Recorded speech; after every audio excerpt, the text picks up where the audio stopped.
మొత్తం మీద ఇక్కడ ఎమ్మెల్సీ సమరానికి అంతా సిద్ధమైపోయింది. అయితే విషయం ఏంటంటే మొత్తం నిన్న పంపకాలు కార్యక్రమాలు కథా కమావేశం అంతా కూడా మొత్తం కూడా జరిగిపోయింది. అయితే ఇక్కడ టీచర్ ఎమ్మెల్సీకి సంబంధించి 3,000, 5,000, 10,000, 3,000, 5,000, 10,000 ఇట్లా ఎవరికి వాళ్ళకు టీచర్ ఎమ్మెల్సీకి సంబంధించి అదో ప్రక్రియ అట్లా జరుగుతూ ఉంది. అది ఫలానా వ్యక్తులు ఇక్కడ శ్రీపాల్ రెడ్డి కానీ తర్వాత ఇక్కడ ఆల్ ఫోర్స్ కానీ మంచిగా బాగానే ఫోర్స్ పెట్టేసి ఆ పైసల పంపకం అనేటువంటి జరిగింది. తర్వాత దానికి సంబంధించినటువంటి వివరాలు కూడా మా దగ్గరకు వచ్చినాయి. ఇక అంటే ప్రత్యేకంగా ఇప్పుడు ఏం జరుగుతూ ఉందంటే BC versus Reddy, BC versus అగ్రవర్ణాలు ఇట్లా మొత్తం కూడా పోటీ జరుగుతున్నటువంటి పరిస్థితి కనిపిస్తూ ఉంది అని చెప్పేసి చాలామంది విశ్లేషకులు చెప్తా ఉన్నారు. కారణం ఏంటి అంటే మొత్తం కూడా బీసీల లెక్క తేలేటువంటి అవకాశం ఉంది, బీసీలు తమను తాము నిరూపించుకునేటువంటి పరిస్థితి కనిపిస్తూ ఉంది అని చెప్పేసి చాలామంది చెప్తున్నటువంటి పరిస్థితి. ఇక్కడ బీసీలకు తోడు ఎందుకనంటే ఇక్కడ ఎస్సీ ఎస్టీ తర్వాత మైనార్టీలందరూ కూడా కలిసి వస్తూ ఉన్నారు. కారణం ఏంటి అంటే బీసీని ఈజీగా అడగగలుగుతాడు, ఒకవేళ ఏమన్నా అడగాలన్నా కానీ ఏమైనా చెప్పాలన్నా కానీ చాలా ఈజీగా అడగగలుగుతాడు. అదే ఇంకొక ఆయన మన కొంచెం ఆడ బయట కూర్చోవాలి తర్వాత ఇదంతా కొంచెం లెక్క ఉంటుందని చెప్పేసి అనుకుంటున్నారంట. కాబట్టి 100% అట్లా బీసీ వర్సెస్ రెడ్డి అనేటువంటి నినాదం వెళ్ళిపోయింది అనేటువంటి చర్చ మాత్రం జరుగుతూ ఉంది ఈ ఎమ్మెల్సీ ఎన్నికలకు సంబంధించి. ఇక్కడ కరీంనగర్, నిజామాబాద్, ఆదిలాబాద్, మెదక్ టీచర్ ఎమ్మెల్సీకి సంబంధించి అంటే ఎవరి కాళ్ళు పంపకాలు అనేవి జరుగుతూ ఉన్నాయట. మొత్తం మీద అట్లా పరిస్థితి మాత్రం కనిపిస్తూ ఉంది. ఎవరు తక్కువ లేకుండా అక్కడ టీచర్ ఎమ్మెల్సీకి మాత్రం అది జరుగుతుంది. ఇక పట్టభద్రుల ఎమ్మెల్సీకి సంబంధించి కరీంనగర్, నిజామాబాద్, ఆదిలాబాద్, మెదక్కి సంబంధించినటువంటి ఉమ్మడి జిల్లాల పట్టభద్రుల ఎమ్మెల్సీకి సంబంధించి మాత్రం ఆల్ ఫోర్సు అన్ని ఫోర్సులు పెట్టేసి మొత్తం కూడా ఓటుకు 2,000, 3,000 ఈ కథా కమామిష్ అంతా కూడా జరుగుతున్నట్టుగా క్లియర్గా కరీంనగర్ నుంచి మాకు ఎన్ని ఫోర్సులు పెట్టినా ఎన్ని హెలికాప్టర్లు వేసుకొని కూడా అక్కడ ఒరిగేది ఏం లేదు అంటున్నారు బీసీ, ఎస్సీ, ఎస్టీ, మైనార్టీ ఎవరు పట్టభద్రులు క్లియర్గా ఉన్నారు. అక్కడ ప్రసన్న హరికృష్ణ నిజంగా యాక్చువల్గా డబ్బులు ఏమి చేస్తలేడంట. నిన్నటి నుంచి ఏం చేసిందన్న ప్రసన్న హరికృష్ణ పైన వీడియోలు సృష్టించి బ్రేకింగ్ న్యూస్ అని వీడియోలు సృష్టించి ఫేక్ వీడియోలతో ప్రచారం చేస్తున్నారా? మీ ఫేక్ వీడియోలు సృష్టించి చేయండి, క్లియర్ పనికిరావు. క్లియర్ అక్కడ ఎందుకంటే ప్రసన్న హరికృష్ణ గెలుస్తున్నటువంటి ప్రసన్న హరికృష్ణకు మద్దతు 3 ఎమ్మెల్సీల నేపథ్యంలో కావాలని చెప్పేసి అన్ని ఫోర్సులు పెట్టి అయితే అసలు విషయం ఏంటంటే ఇంకో విషయం ఏంటంటే అంటే క్లియర్గా మనకు పూర్తిగా క్లియర్గా ఎవిడెన్స్ తోటి మాట్లాడుతూ ఉన్నాం. ఆల్ ఫోర్సు ఆయన పేరు నరేందర్ రెడ్డి ఆల్ ఫోర్స్ నరేందర్ రెడ్డి 53 విద్యా సంస్థలు ఏదో ఉన్నాయట. ఆ 53 విద్యా సంస్థల్లో ఉన్నటువంటి టీచర్లు ఎవరైతే ఉంటారో టీచింగ్ నాన్ టీచింగ్ స్టాఫ్ అందరిని దింపి వాళ్ళే డబ్బుల పంపిణీ కార్యక్రమం చేపడుతున్నటువంటిది క్లియర్గా అక్కడ నుంచి వచ్చినటువంటి సమాచారంతో పాటు మాకు ఎవిడెన్స్ కూడా ఉన్నది.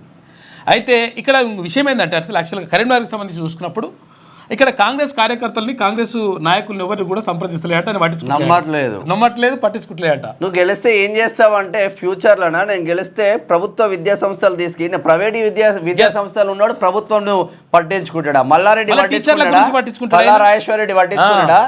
ఈయన పట్టించుకుంటాడు. కాబట్టి క్లియర్గా అది మొత్తం చర్చ జరుగుతూ ఉంది. ఆయనకు సంబంధించి అట్లా ఉన్నది లెక్క. ఇక తర్వాత ఇంకొక ఆయనకు సంబంధించి అదొకటి లెక్క ఉన్నది. కాబట్టి అక్కడ క్లియర్ శ్రీపాల్ రెడ్డిదేమో కబ్జాలు, నరేందర్ రెడ్డిదేమో పేద ప్రజలను విండి పైసలు దండుకొని కోట్లు దండుకోవడం. ఇక మీరు ఓరుగా పెట్టింది ఏమున్నది? క్లియర్గా ఇక్కడ శ్రీపాల్ రెడ్డికి సంబంధించి కూడా క్లియర్గా పైసల పంపిణీ కథా కార్యక్రమం అంతా కూడా అంతా కుటుంబ సభ్యులను తీసుకొచ్చేసి అలా హన్మకొండలో పెట్టి అంటే టీచర్ల కుటుంబ సభ్యులను కూడా తీసుకొచ్చేసి వినోదాలు ఏర్పాటు చేసి నిన్ననేమో ఇక ఒక పొద్దులు ఉన్నాయి కదా, ఒక పొద్దులు ఉంటే కొంచెం ఆ టెంపుల్ కాడికి వెళ్ళి అదో కార్యక్రమం జరిగింది. మొన్న ఆల్రెడీ ఇదంతా కూడా 2,000 ఇచ్చి 3,000 ఇచ్చి ఓట్లేసుకుంటారు కదా, మళ్ళీ ఎప్పుడు చెప్తా ఉంటాడు నా మీద ఓట్లేయండి అని చెప్తారు. ఆ ఓట్లు తీసి గట్టు మీద పెట్టేసి పరద సాటుకు పోయిన తర్వాత నీ అభ్యర్థి ఎవడో, నీ బీసీ అభ్యర్థి ఎవడో ఒక్కసారి గుర్తు తెచ్చుకోండి అని చెప్తా ఉన్నారు. విషయం ఏంటంటే అసలు యాక్చువల్గా క్లియర్గా ఇది బీసీలకు తర్వాత అగ్రవర్ణాలకు జరుగుతున్నటువంటి, అగ్రవర్ణాలకు కాదు ఇంకా పెట్టుబడిదారులకు తర్వాత ఇంకేమంటారు దాని వాళ్ళని కార్పొరేట్ విద్యా సంస్థలకు జరుగుతున్నటువంటి పోరాటంగా చెప్తా ఉన్నారు. ఈ నేపథ్యంలోనే మొత్తం క్లియర్ కట్గా ప్రజలు క్లియర్గా ఉన్నారు. ఎవరు పట్టభద్రులు క్లియర్గా ఉన్నారు. ఏది ఏం చేసినా కానీ, ఎవరు పైసలు ఇచ్చినా ఏం చేసినా కానీ ఎవరు కోటేయాలో మాకు తెలుసు అని చెప్పేసి అంటా ఉన్నారు. ఈ నేపథ్యంలోనే బరాబర్ లెక్క తేలిపోతుంది. తర్వాత బరాబర్ అసలు యాక్చువల్గా బీసీలు అంటే ఏంటిదో, ఎస్సీ ఎస్టీ మైనార్టీలంతా ఒక్కటే అయిపోయి వెళ్తున్నటువంటి పరిస్థితి మాత్రం కనిపిస్తూ ఉంది. ఇప్పుడు ఉదయం 8 గంటలకే పోలింగ్ ఆల్రెడీ స్టార్ట్ అయింది. సాయంత్రం 4 గంటల దాకా ఉంటుంది, 5 గంటల దాకా 4 గంటల దాకా ఉంటుంది. ఎవరైతే పోలింగ్ స్టేషన్లకు ఉంటారో లోపల ఆ టైం లోపల ఉంటారో వాళ్ళందరినీ కూడా ఓటేసేటువంటి అవకాశం ఇస్తామని చెప్పేసి ఎన్నికల సంఘం చెప్తా. బీసీ వర్సెస్ రెడ్డి వార్తలు చాలా ఉన్నాయి ఈ రోజు. వాస్తవంగా అదే జరుగుతూ ఉంది, అదే జరుగుతుంది కూడా. ఎందుకంటే బీసీలు అన్యాయానికి గురైన్లు కాబట్టి రాజకీయాలు కావచ్చు అనేక రకాలుగా అనేక కోణాలలో ఎన్ని పైసలు పెట్టినా ఏం చేసినా కానీ అయితట్లేదు. ఇక కథ మొత్తం ఒడిచిపోయింది, అది వేరే విషయం లెక్క. కానీ ఇక మరోవైపు నిన్న అంటే యాక్చువల్గా ఒక బాధాకరమైనటువంటి విషయం ఏంటంటే ఇక్కడ ఇది ఎస్ఎల్బీసీకి సంబంధించినటువంటి సొరంగం ఉన్నది కదా, ఆ టన్నెల్ ఉంది కదా, ఆ టన్నెల్లో చిక్కుకున్నటువంటి 8 మంది ఎట్టి పరిస్థితుల్లో బతికేటువంటి అవకాశం లేదు అని చెప్పేసి అక్కడ ఉన్న వాళ్ళు అంటే నిర్ధారణకైతే వచ్చారు. క్లియర్గా ఇది ర్యాట్ హోల్ మైనర్స్ చెప్తా ఉన్నారు. తర్వాత అక్కడ ఉన్నటువంటి నిపుణులందరూ కూడా చెప్తా ఉన్నారు ఎట్టి పరిస్థితుల్లో బతికేటువంటి అవకాశం లేదు. దానికి ఇంకా ప్రత్యేకంగా రంధ్రం చేయాలన్నా ఏం చేయాలనో తెలుస్తలేదు. ఎట్టి పరిస్థితుల్లో చేసి తీస్తాం కానీ బతికే అవకాశం మాత్రం ఎక్కడ కూడా లేదంట. వాళ్ళు కూడా లోపలికి వెళ్ళిండ్రు. వీళ్ళు రెస్క్యూ టీంలు రకరకాలుగా నేషనల్ లెవెల్లో మొత్తం అందరినీ పంపించిండ్రు. ఎన్డీఆర్ఎఫ్ వాళ్ళు కూడా బృందాలు వచ్చినాయి. ఏదొచ్చినప్పటికీ కానీ లోపలికి వెళ్తే అక్కడ ఆక్సిజన్ అందడం లేదంట, అందడం లేదు. ఇంకా చాలా కష్టంగా ఉన్నది, మేము వెళ్ళడమే కష్టంగా ఉన్నది. కాబట్టి అక్కడ లోపల ఉన్న వాళ్ళు బతికేటువంటి పరిస్థితి ఛాన్స్ లేదు అంటున్నారు. ఇట్లా ఉంటే కుంభమేళా నిన్నటితో ముగిసిపోయింది. నిన్న మహాశివరాత్రి అంగరంగ వైభవంగా అన్ని ఆలయాలలో ఇటు వెమ్లవాడ కావచ్చు, ఇక్కడ కీసరగుట్ట కావచ్చు, 1000 స్తంభాల గుడి కావచ్చు, భద్రకాళి టెంపుల్ కావచ్చు, అనేక టెంపుల్లలో అంగరంగ వైభవంగా మహాశివరాత్రి వేడుకలు జరిగాయి. అదేవిధంగా కుంభమేళా ఉత్తరప్రదేశ్లోని ప్రయాగ్రాజ్లో మొదలైన కుంభమేళా నిన్నటితో ముగిసింది. ఇక అక్కడ రాష్ట్ర ప్రభుత్వం చెప్తుంది ఏంటంటే 65 కోట్ల మంది భక్తులు పుణ్యస్నానాలు చేశారు ప్రయాగ్రాజ్లో. ఎందుకంటే 141 సంవత్సరాల తర్వాత వచ్చినటువంటి మహాకుంభమేళకు సంబంధించి భక్తులందరూ కూడా భారీగా అంటే దేశవ్యాప్తంగా ఉన్నటువంటి భక్తులు అంటే దాదాపు 65 లక్షల మంది, 65 కోట్ల మంది అంటే తక్కువేం కాదు. దాదాపు సగం భారతదేశం అక్కడ పోయినట్టుగా కనిపిస్తూ ఉంది. మొత్తం మీద కుంభమేళ అట్లా జరిగింది. హరహర మహాదేవ శంభో శంకర అంటూ శివనామ స్మరణతో మారిమోగినాయి శివాలయాలన్నీ కూడా. ఎందుకంటే నిన్న చాలామంది ఉపవాస దీక్షలు చేపడతారు. ఎందుకంటే మహాశివరాత్రి రోజు ఉపవాస దీక్షలు ఉండడం వల్ల మంచి జరుగుతుందని చెప్పేసి భక్తుల నమ్మకం. అందుకని ఇక్కడ కీసరగుట్ట కానీ, తర్వాత అక్కడ వేములవాడ కానీ, ఇక్కడ భద్రకాళి టెంపుల్ కానీ, అక్కడ 1000 స్తంభాల గుడి కానీ, ఇక్కడ శ్రీశైలం మల్లన్న కానీ, అక్కడ ఏది శ్రీకాళహస్తి ఈశ్వరుడు కానీ మొత్తం కూడా శివాలయాలన్నీ కూడా భక్తులతో కిటకిటలాడినటువంటి పరిస్థితి కనిపించింది. కాబట్టి ఇవాళ ఉపవాస దీక్షలు ఇవాళ ఇస్తారు కదా. నిన్న రాత్రి వరకు ఉపవాసం ఉండి రాత్రి నిన్న కొంచెం ఏదో ఫ్రూట్స్ ఏమైనా తీసుకుంటారు. ఆ తర్వాత ఇప్పుడు ఇవాళ ఏదైనా తినేది ఉంటే భోజనం చేసేది ఉంటే ఇవాళ పొద్దున చేస్తారు. ఉపవాస దీక్షలు ఇవాళ ముగుస్తాయి. ఇంకా చాలా విషయాలు ఉన్నాయి, మనం మాట్లాడుకుందాం. ఇక మార్నింగ్ న్యూస్లో ముందుగా వెలుగు దినపత్రికను చూద్దాం. ఏమే వెలుగు దినపత్రిక చూస్తే 8 మందిపై ఆశలు లేనట్లే, ప్రమాద స్థలంలో మట్టి బురద తప్ప మనుషుల జాడలేదు. టీబీఎం మిషన్ చుట్టూ బురదలో కూరుకుపోయి ఉంటారనే అనుమానాలు. టన్నెల్ చివరి వరకు వెళ్ళిన ఆర్మీ రెస్క్యూ టీమ్. అక్కడ అత్యంత భయానకరంగా పరిస్థితులు. లైనింగ్ వేసిన ఏరియాలోనూ నీటి ఊటలు, శిథిలాలు. మట్టిని తొలగిస్తే మరింత కూలే ప్రమాదం, కదిలిస్తే కంపనమే అన్నట్లుగా అక్కడి పరిస్థితి. ఎండోస్కోపిక్ పరికరాలతో నేడు NGRI టెస్ట్. బురద తొలగించడమే పెద్ద సవాల్గా మారింది. ఇక్కడ టన్నెల్లో ప్రమాదం జరిగినటువంటి ప్రాంతంలో రెస్క్యూ టీం వెళ్తా ఉంది. తర్వాత ప్రమాద స్థలంలో టన్నెల్ నిండా పేరుకుపోయినటువంటి బురద, మట్టి ఇదంతా ఉన్న దీంతో చాలా ఇబ్బంది పడుతున్నారంట. అంటే గ్యారంటీగా అక్కడ బతికేటువంటి అవకాశం లేదు అని చెప్తా ఉన్నారు అక్కడ ఉన్నటువంటి వాళ్ళు. ఎస్ఎల్బీసీ టన్నెల్లో ఏ మూలలో సజీవంగా ఉంటారనుకున్న 8 మంది ప్రాణాలపై ఇక ఆశలు లేనట్టేనని అధికారులు అంటున్నారు. వాళ్ళంతా బురదలో కూరుకుపోయి ఉంటారని అనుమానాలు వ్యక్తం చేస్తున్నారు. 5 రోజుల నిరంతర ప్రయత్నాల తర్వాత ఎట్టకేలకు టన్నెల్లో ప్రమాదం జరిగిన చోటుకు ఆర్మీ రెస్క్యూ టీం బుధవారం సాయంత్రం చేరుకుంది. అక్కడి ఫోటోలను, వీడియోలను మీడియాకు విడుదల చేసింది. అసలు దారుణమైనటువంటి పరిస్థితి అక్కడ ఉన్నది. ఎందుకంటే అసలు యాక్చువల్గా ఇక్కడ వేరే దేశంలో ఇట్లా సేమ్ ఇక్కడ టన్నెల్లోనే చిక్కుకున్నప్పుడు బతుకుతారని చెప్పేసి అనుకున్నారు. అక్కడ బతికినరు 14 రోజుల తర్వాత కూడా దాని నుంచి తీసుకొస్తే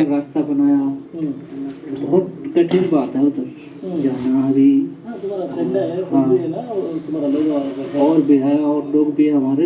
कौन सा है कोई ఇది లోపల ప్రాంతం. पूरी मेहनत कर रहे हैं, पूरी मेहनत कर रहे हैं। ऑक्सीजन की यहाँ कोई दिक्कत है ना, ऑक्सीजन की दिक्कत बहुत गर्मी है, और गर्मी पसीना बहुत है, पसीना बहुत ज़्यादा। हाँ, हम जहाँ तक पहुँचना था हम पहुँच चुके हैं। हमारे साथ एनडीआरएफ की टीम ने भी हिम्मत करी है, ये फिरोज हमारे साथ, ये हमारा राशिद, ये मुन्ना कुरैशी अंदर जाते हैं।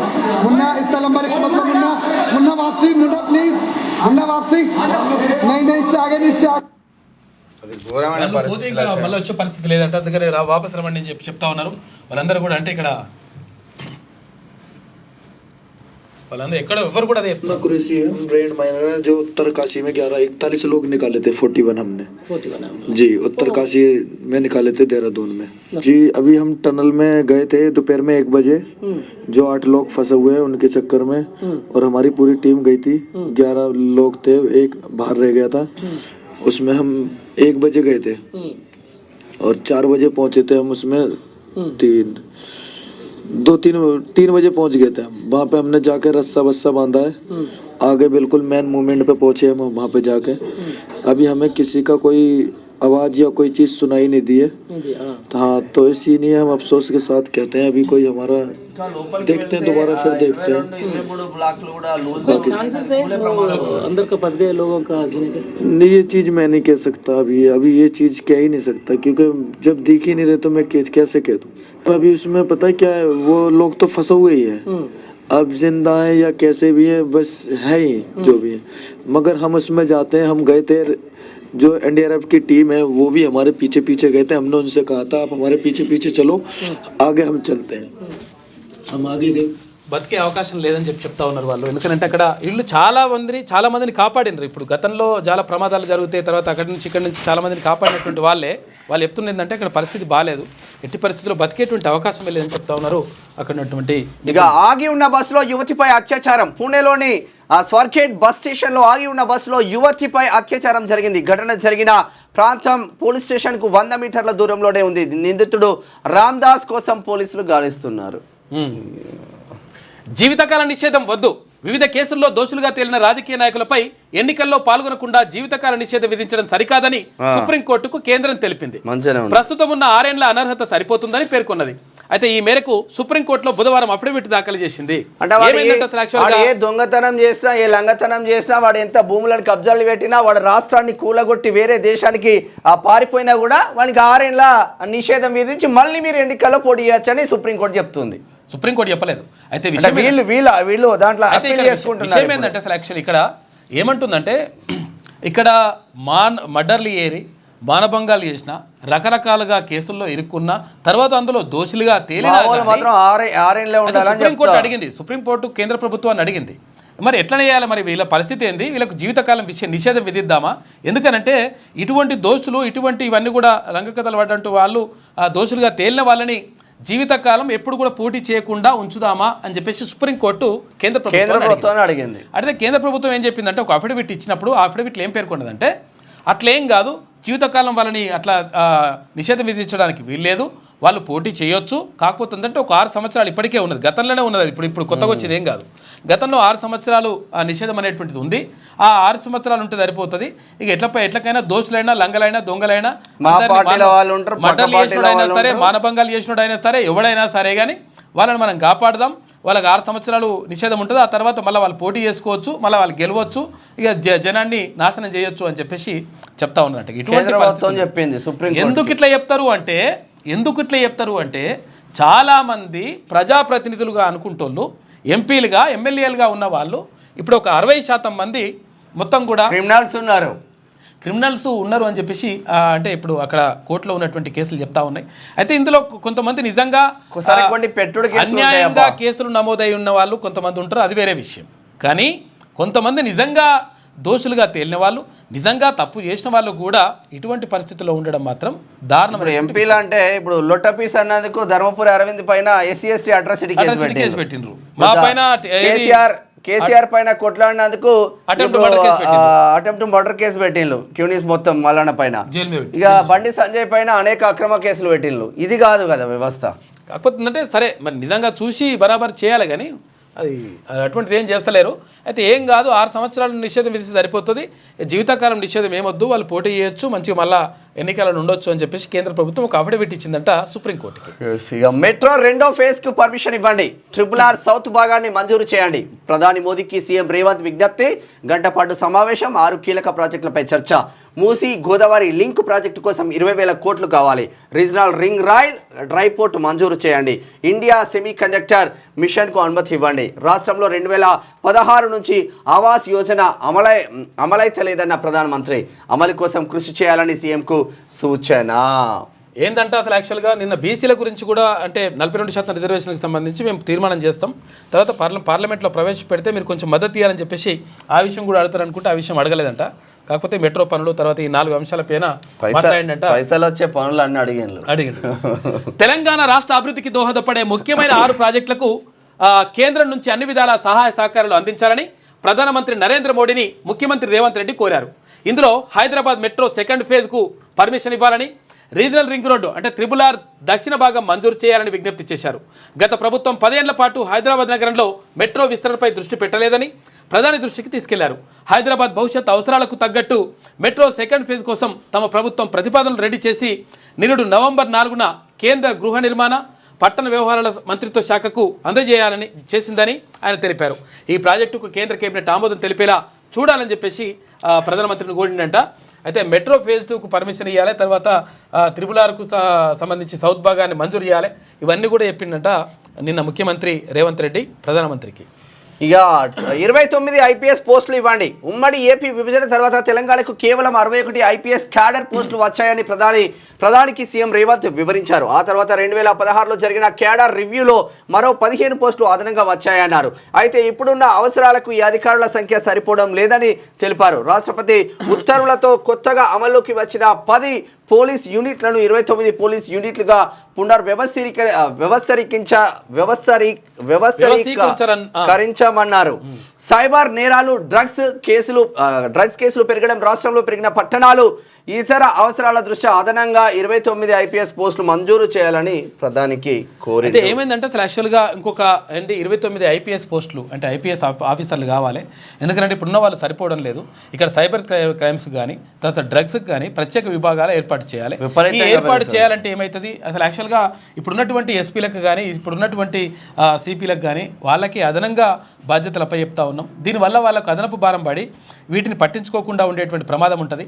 తర్వాత పూర్తి స్థాయిలో దృష్టి సారించేటువంటి అవకాశం ఉండదు. కాబట్టి ఇక్కడ ప్రత్యేకంగా వాళ్ళ ఇంకో 61 మంది 61 మంది అంటే కేవలం 61 మంది ఉంది. మినిమం 29 మంది ఇంకో 29 మందిని ఇవ్వండి. ఇస్తే మాకు కొంతవరకు పూర్తి స్థాయిలో ఉంటారు. దీనివల్ల మేము అంటే ఇక్కడ డ్రగ్స్కి సంబంధించి కంట్రోల్కి సంబంధించి కానీ తర్వాత ఇక్కడ ఏది సైబర్ మోసాలకు సంబంధించి కానీ ప్రత్యేకంగా వాళ్ళు దృష్టి పెట్టేటువంటి అవకాశం ఉంటుంది. దీనివల్ల మంచి జరుగుతుందని చెప్పి జిల్లాలు కూడా పెరిగినాయి కాబట్టి 33 అటే పోయాయి. ఇక మా పోటీ బీజేపీతోనే, మీడియాతో చిట్చాట్లో సీఎం రేవంత్. రాష్ట్రంలో బీఆర్ఎస్ పనైపోయింది. ఇక సిబిఐ కేసులు చూపి బీఆర్ఎస్ను విలీనం చేసుకోవాలని బీజేపీ ప్లాన్. ఎస్ఎల్బీసీ ఘటనకు గత సర్కార్ నిర్లక్ష్యమే కారణం. కేసీఆర్ కోసమే కిషన్ రెడ్డి పనిచేస్తున్నారు. ప్రాజెక్టులు రాకుండా అడ్డుకుంటున్నాడు.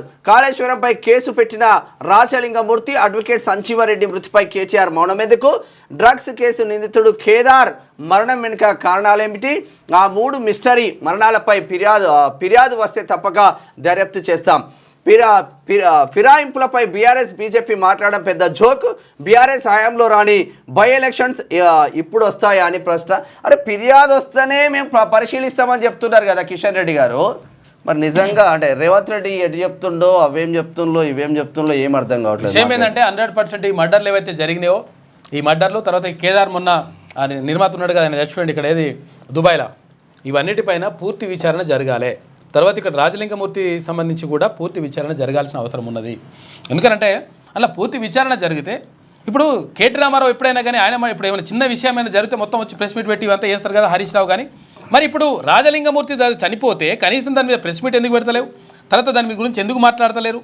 కారణం ఏంటి అంటే అటు కొంతమందిని వెనకేసి తీసుకు వచ్చేటువంటి అంటే ప్రయత్నం చేస్తున్నారని చెప్పేటువంటిది ఆరోపణ. అరే రాజలింగమూర్తి భార్య అంతా గండ్రా వెంకటరమణారెడ్డి మా భర్తను చంపేసిందని ఆరోపణలు చేసిన నేపథ్యంలో ఇంకా ఫిర్యాదు వస్తే మేము పరిశీలిస్తామని చెప్పడం ఏంది రేవంత్ రెడ్డి గారు? ఫిర్యాదు వస్తే పరిశీలించుడు కాదు, సుమోటోగా తీసుకొని మీరు చేయాల్సిన అవసరం ఉంటది కదా అక్కడ. కాకపోతే ఇంకేదో ప్రభుత్వం తరఫున మనమే ఇంకా పీపీలను పురమాయించి తీసుకుపోయి ఆ దొంగ మీరు ఒకటైనట్టే ఉన్నది మా దృష్టిలో.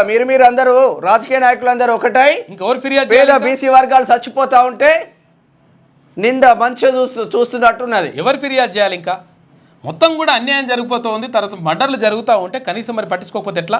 ఎవరు మాట్లాడుతున్నారు మర్డర్ పైన? మీద కేటీ రామారావు మాట్లాడు, హరీష్ రావు మాట్లాడు, కేసీఆర్ మాట్లాడు, కవిత మాట్లాడదు. ఎవరు మాట్లాడరు?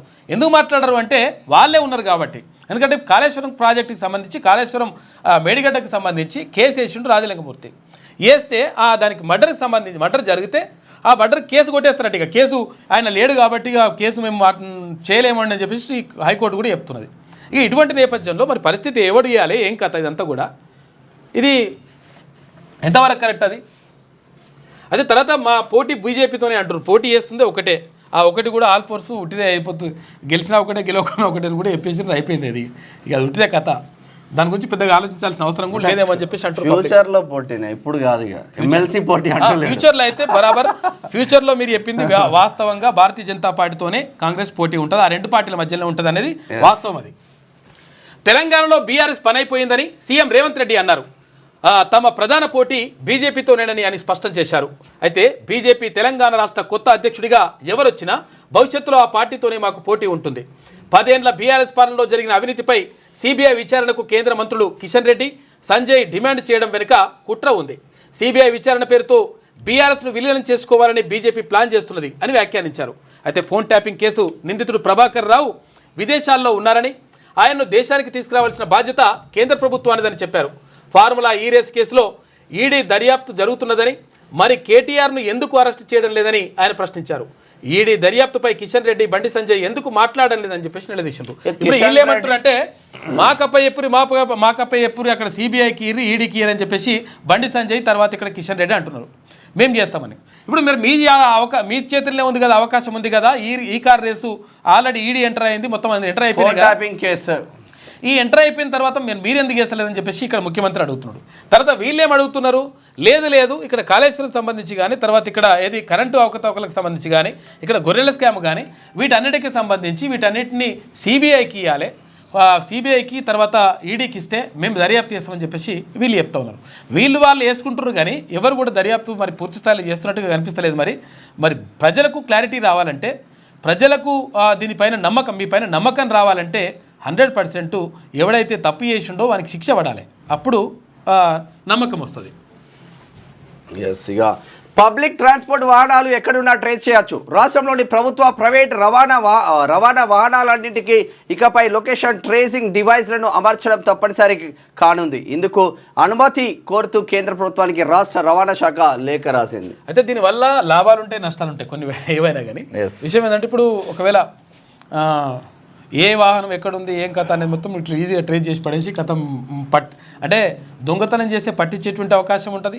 తర్వాత ఎవరైనా నిజంగా ఒకవేళ ఏదైనా సరుకు రవాణా లేకపోతే ఏదైనా సక్రమంగా జరుగుతున్నా కానీ దాన్ని మంచిగా ట్రేస్ చేసేసి దొంగలు కూడా ఎక్కడన్నా మాట వేసేసి దీన్ని కొట్టేసేటువంటి ప్రమాదం కూడా ఉంటుంది. కాబట్టి 2 రకాలుగా ఉంటుంది. కాకపోతే ప్రభుత్వం అయితే అడుగుతుందంట దేనికి అన్ని వెహికల్లకి అక్కడ అదేమంటారు దాన్ని జీపీఎస్ పెట్టాలని చెప్పి చూస్తుందంట, లొకేషన్ ట్రేసింగ్. ఇక చివరి రోజు 2.5 కోట్ల మంది ముగిసిన మహాకుంభమేళ 45 రోజుల్లో 66 కోట్లకు పైగా భక్తుల పుణ్యస్థానాలు. కాశీ విశ్వనాథుడికి నాగసాధువుల ప్రత్యేక పూజలు.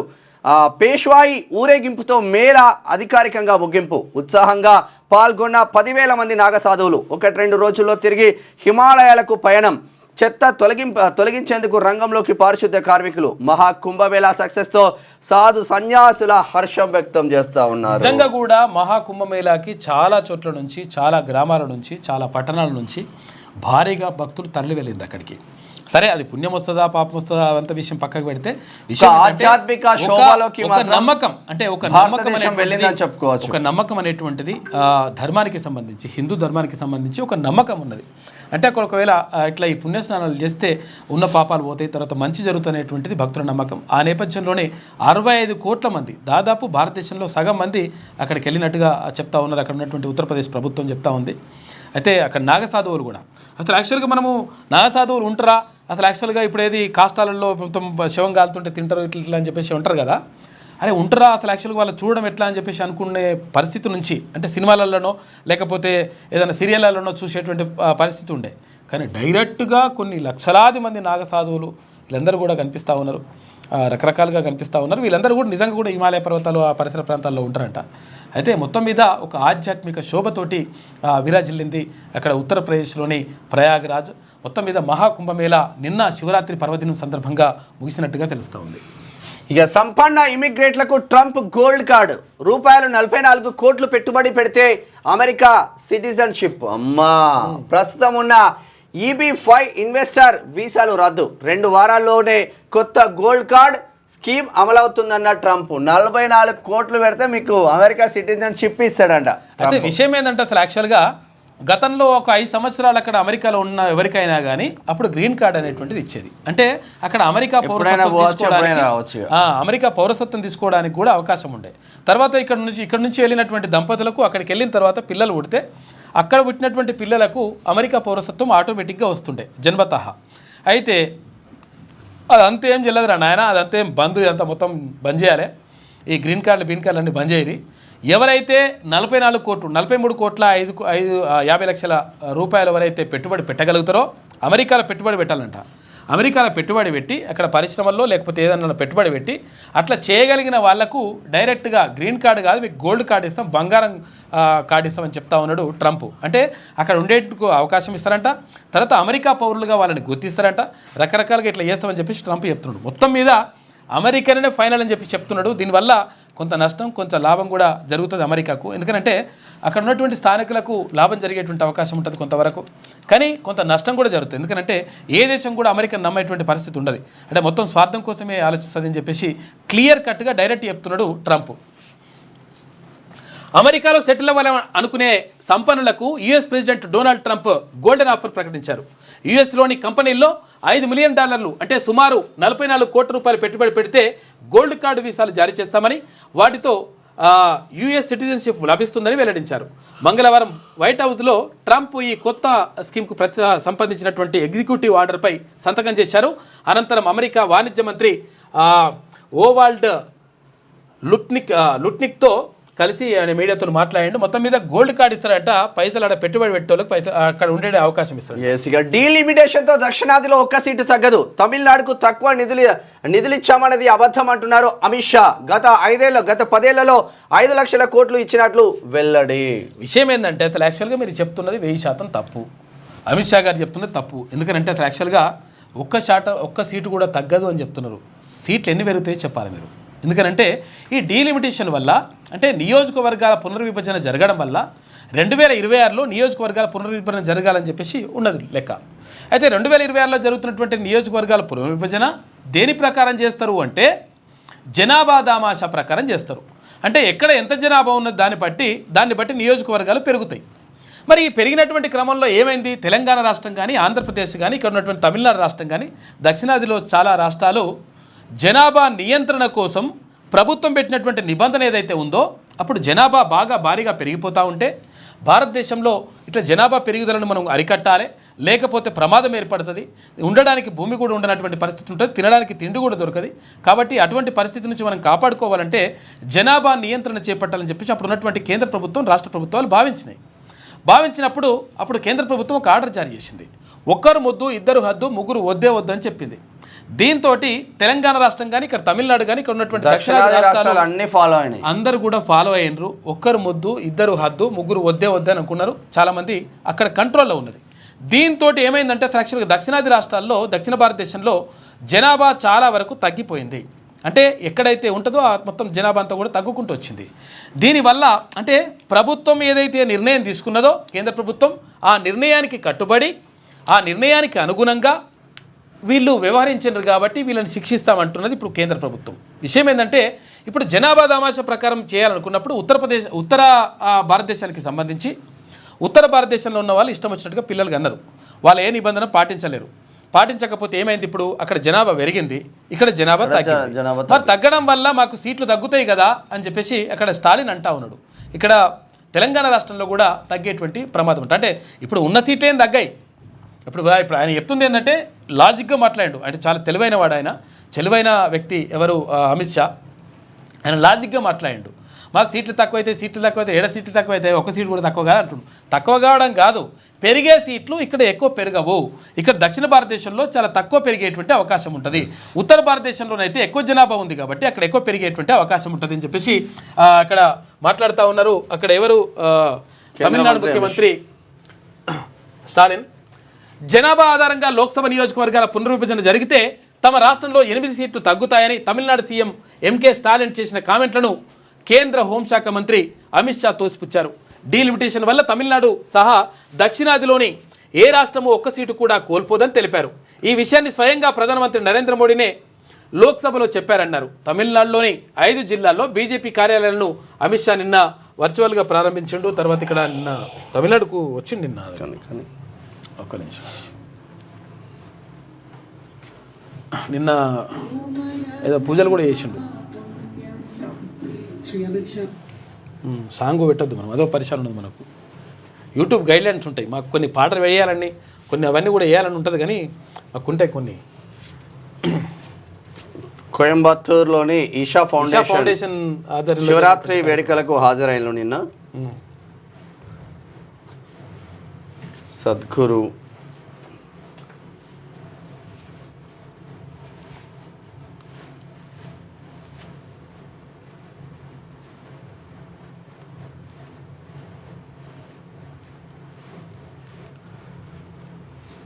నిన్న కార్యక్రమం మంచిగా పెట్టినే జరిగింది.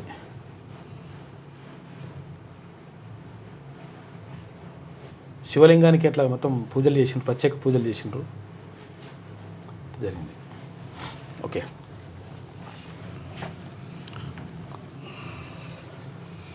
సీటు తగ్గదంటున్నారు కానీ దక్షిణ భారతదేశంలో సీట్లు తగ్గుతాయి. అంటే ఉత్తర భారతదేశం కంటే దక్షిణ భారతదేశంలో సీట్లు తక్కువ అయ్యేటువంటి అవకాశం ఉంటుంది, ఎందుకంటే జనాభా తక్కువ అయింది కాబట్టి. ఇక నేడే ఎమ్మెల్సీ ఎన్నికలు.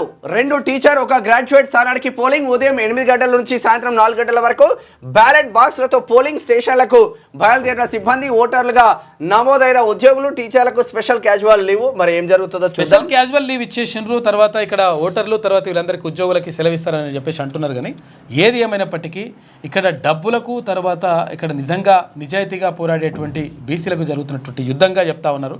కాబట్టి మొత్తం కూడా పట్టభద్రులు, ఎందుకంటే విఘ్నులు పట్టభద్రులు అంతా మొత్తం కూడా సమాజాన్ని మార్గనిర్దేశం చేయవలసిన వాళ్ళు. టీచర్లు కూడా మార్గనిర్దేశం చేసినటువంటి మార్గదర్శకులు. అమ్ముడు పోయే ఓటర్లు అయితే కాదు. ఎన్ని డబ్బులు తీసుకున్నా కానీ పిల్లగానికే చెప్తారు వాళ్ళు, అరే అన్యాయం చేయొద్దురా బాబు అని చెప్తారు కదా. కాబట్టి వాళ్ళు 100% నిజాయితీగా ఉంటారు, నిజాయితీగా ఓట్లు వేస్తారని చెప్పేసి ప్రజలందరూ భావిస్తూ ఉన్నారు. అట్లా వేయాలని చెప్పేసి మనస్ఫూర్తిగా కోరుకుందాం. ఇక పండగ పేరు చెప్పి ఏపీ ఎస్కేప్. కేఆర్ఎంబీ మీటింగ్కు ఆ రాష్ట్ర అధికారులు డుమా. కావాలని లేట్ చేస్తూ నీళ్లను ఎత్తుకెళ్లేందుకు కుట్ర. బోర్డు ముందు తీవ్ర నిరసన వ్యక్తం చేసిన తెలంగాణ. ఏ మీటింగ్కు హాజరు కాని ఏపీ సెక్రటరీ. అన్ని మీటింగ్లకు రాష్ట్రం నుంచి రాహుల్ బొజ్జా. శ్రీశైలం నుంచి ఏపీకి ఒక్క చుక్క కూడా ఇవ్వద్దని తెలంగాణ డిమాండ్. ఏపీ అధికారుల తీరుతో సమావేశం నేటికి వాయిదా. ఒక్క దాని కూడా వస్తలేరాలు. హరహర మహాదేవ. మహాశివరాత్రి నేపథ్యంలో శివాలయాలు కిటకిటలాడినాయి. మహాశివరాత్రి సందర్భంగా బుధవారం రాష్ట్ర వ్యాప్తంగా శివాలయాలు శివనామ స్మరణతో మారుమోగాయి. వేములవాడ, శ్రీశైలం, కొమరవెల్లి, రామప్ప, కాళేశ్వరం, ఏడుపాయల, బాసల ఆలయాలు జనసంద్రంగా మారాయి. వేములవాడ రాజన్నను దర్శించుకునేందుకు తెలంగాణతో పాటు ఏపీ, మహారాష్ట్ర, ఛత్తీస్గఢ్ నుంచి తరలి వచ్చిన భక్తులతో క్యూ లైన్లన్నీ కూడా నిండిపోయినాయి. భారీగా తరలి వచ్చిన కీసరగుట్టకైతే అసలు మామూలుగా కాదు. తర్వాత ఇక్కడ ఏది రాజరాజేశ్వర స్వామి ఆలయానికి సంబంధించి వేములవాడ కూడా భారీ ఏర్పాట్లు చేసిండ్రు. అక్కడ మొత్తం కూడా గ్రౌండ్ అంతా కూడా అవన్నీ కూడా ఇంకా టెంపుల్ డెవలప్మెంట్ చేయాల్సిన అవసరం ఉంటుంది. అది ఎండలు దంచి కొడతాయి, బయటికి రాకండి. మార్చి 2 వరకు జాగ్రత్తగా ఉండాలి, వాతావరణ శాఖ హెచ్చరిస్తున్నది. 37 నుంచి 40 డిగ్రీలు నమోదయ్యే ఛాన్స్. వేడి గాలుల కారణంగా పెరిగిన ఎండ తీవ్రత. బాగా ఎండలు ఉంటాయంట, బయటకు రాకురి, జాగ్రత్తగా ఉంటారు. వాటర్ ఎక్కువ తాగురి, లేకపోతే జ్యూస్లన్నా తాగండి, ఏదైనా లిక్విడ్ తీసుకోండి. లిక్విడ్ తీసుకుంటే కాక తీసుకునేది లిక్విడ్ కాదు. ఒకసారి ఆంధ్రజ్యోతి దినపత్రిక చూద్దాం. ఇందిరమ్మ ఆత్మీయ భరోసా నిధులు విడుదల. ఎన్నికల కోడ్ లేని ఉమ్మడి రంగారెడ్డి, మహబూబ్ నగర్ జిల్లాల్లో జమ. ఇక 6,000 చొప్పున 66,640 మందికి 39.98 కోట్ల రూపాయలు భరోసా నిన్న విడుదల చేసిండ్రు. ఇక తమిళంలో మాట్లాడలేకపోతున్నా, క్షమించండి. ప్రపంచంలో అతి ప్రాచీన భాష తమిళం. దక్షిణాది రాష్ట్రాల లోక్సభ సీట్లు తగ్గవు. ప్రజల దృష్టి మరల్చడానికే డిఎంకే ఆరోపణలు. పునర్విభజనలో తమిళనాడుకు 1 సీటు కూడా కోల్పోదు. కేంద్ర హోంమంత్రి అమిత్ షా ఇప్పటిదాకా మాట్లాడుకున్నాం. అది ఎందుకంటే తమిళంలో మాట్లాడకపోతున్నా, ఎందుకనంటే తమిళులకు తమ భాష అంటే అత్యంత ప్రేమ అభిమానం ఉంటుంది కాబట్టి తమిళంలో మాట్లాడలేకపోతున్నానని చెప్పిండు. ఎందుకంటే తమిళ వాళ్ళు ఏమంటారంటే హిందీని వ్యతిరేకిస్తారు వాళ్ళు. ఇక మిస్టరీగా మరణాలు. రాజలింగమూర్తి, సంజీవరెడ్డి, కేదార్ల మరణం అనుమానాస్పదం.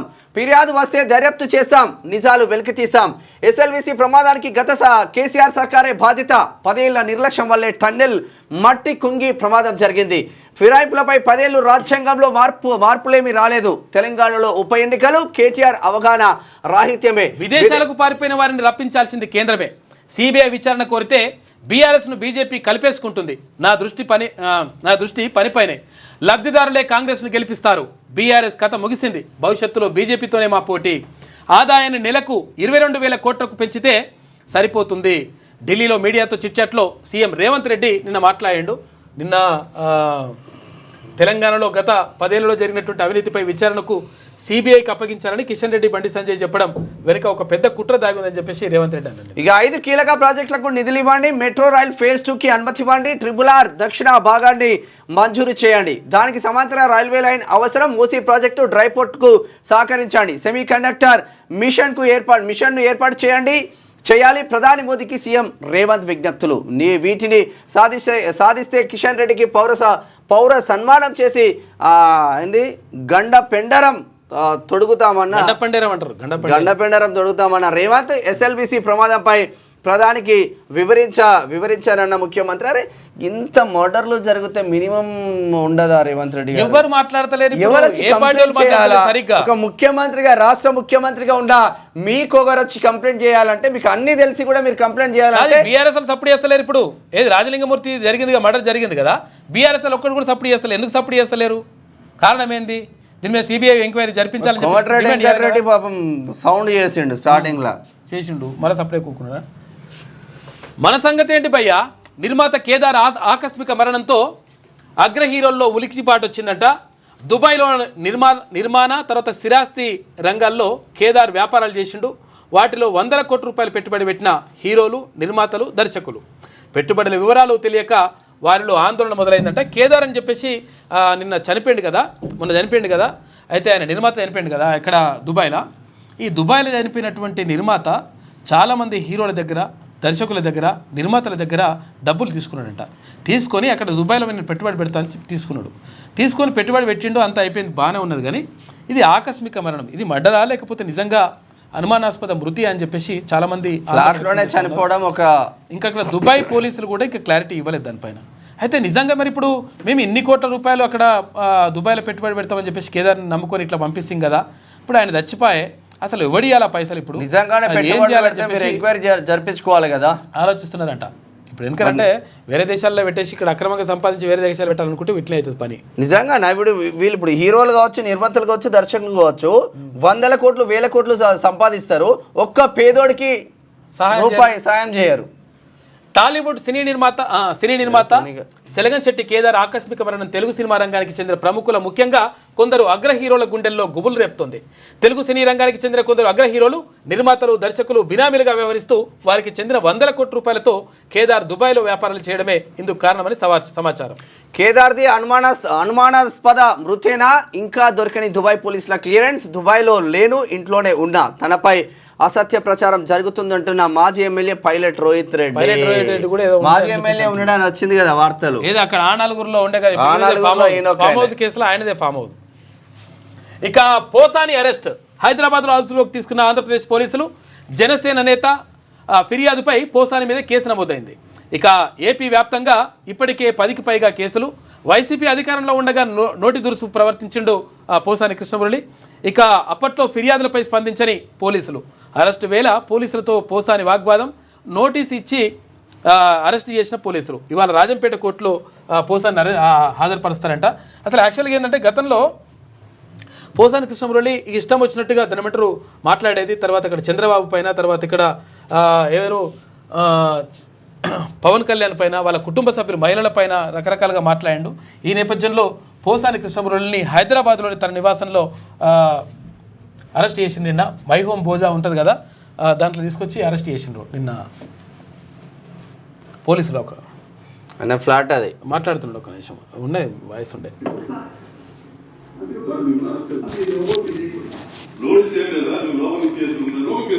నోటీస్ కూడా తీసుకొచ్చారు. అందుకే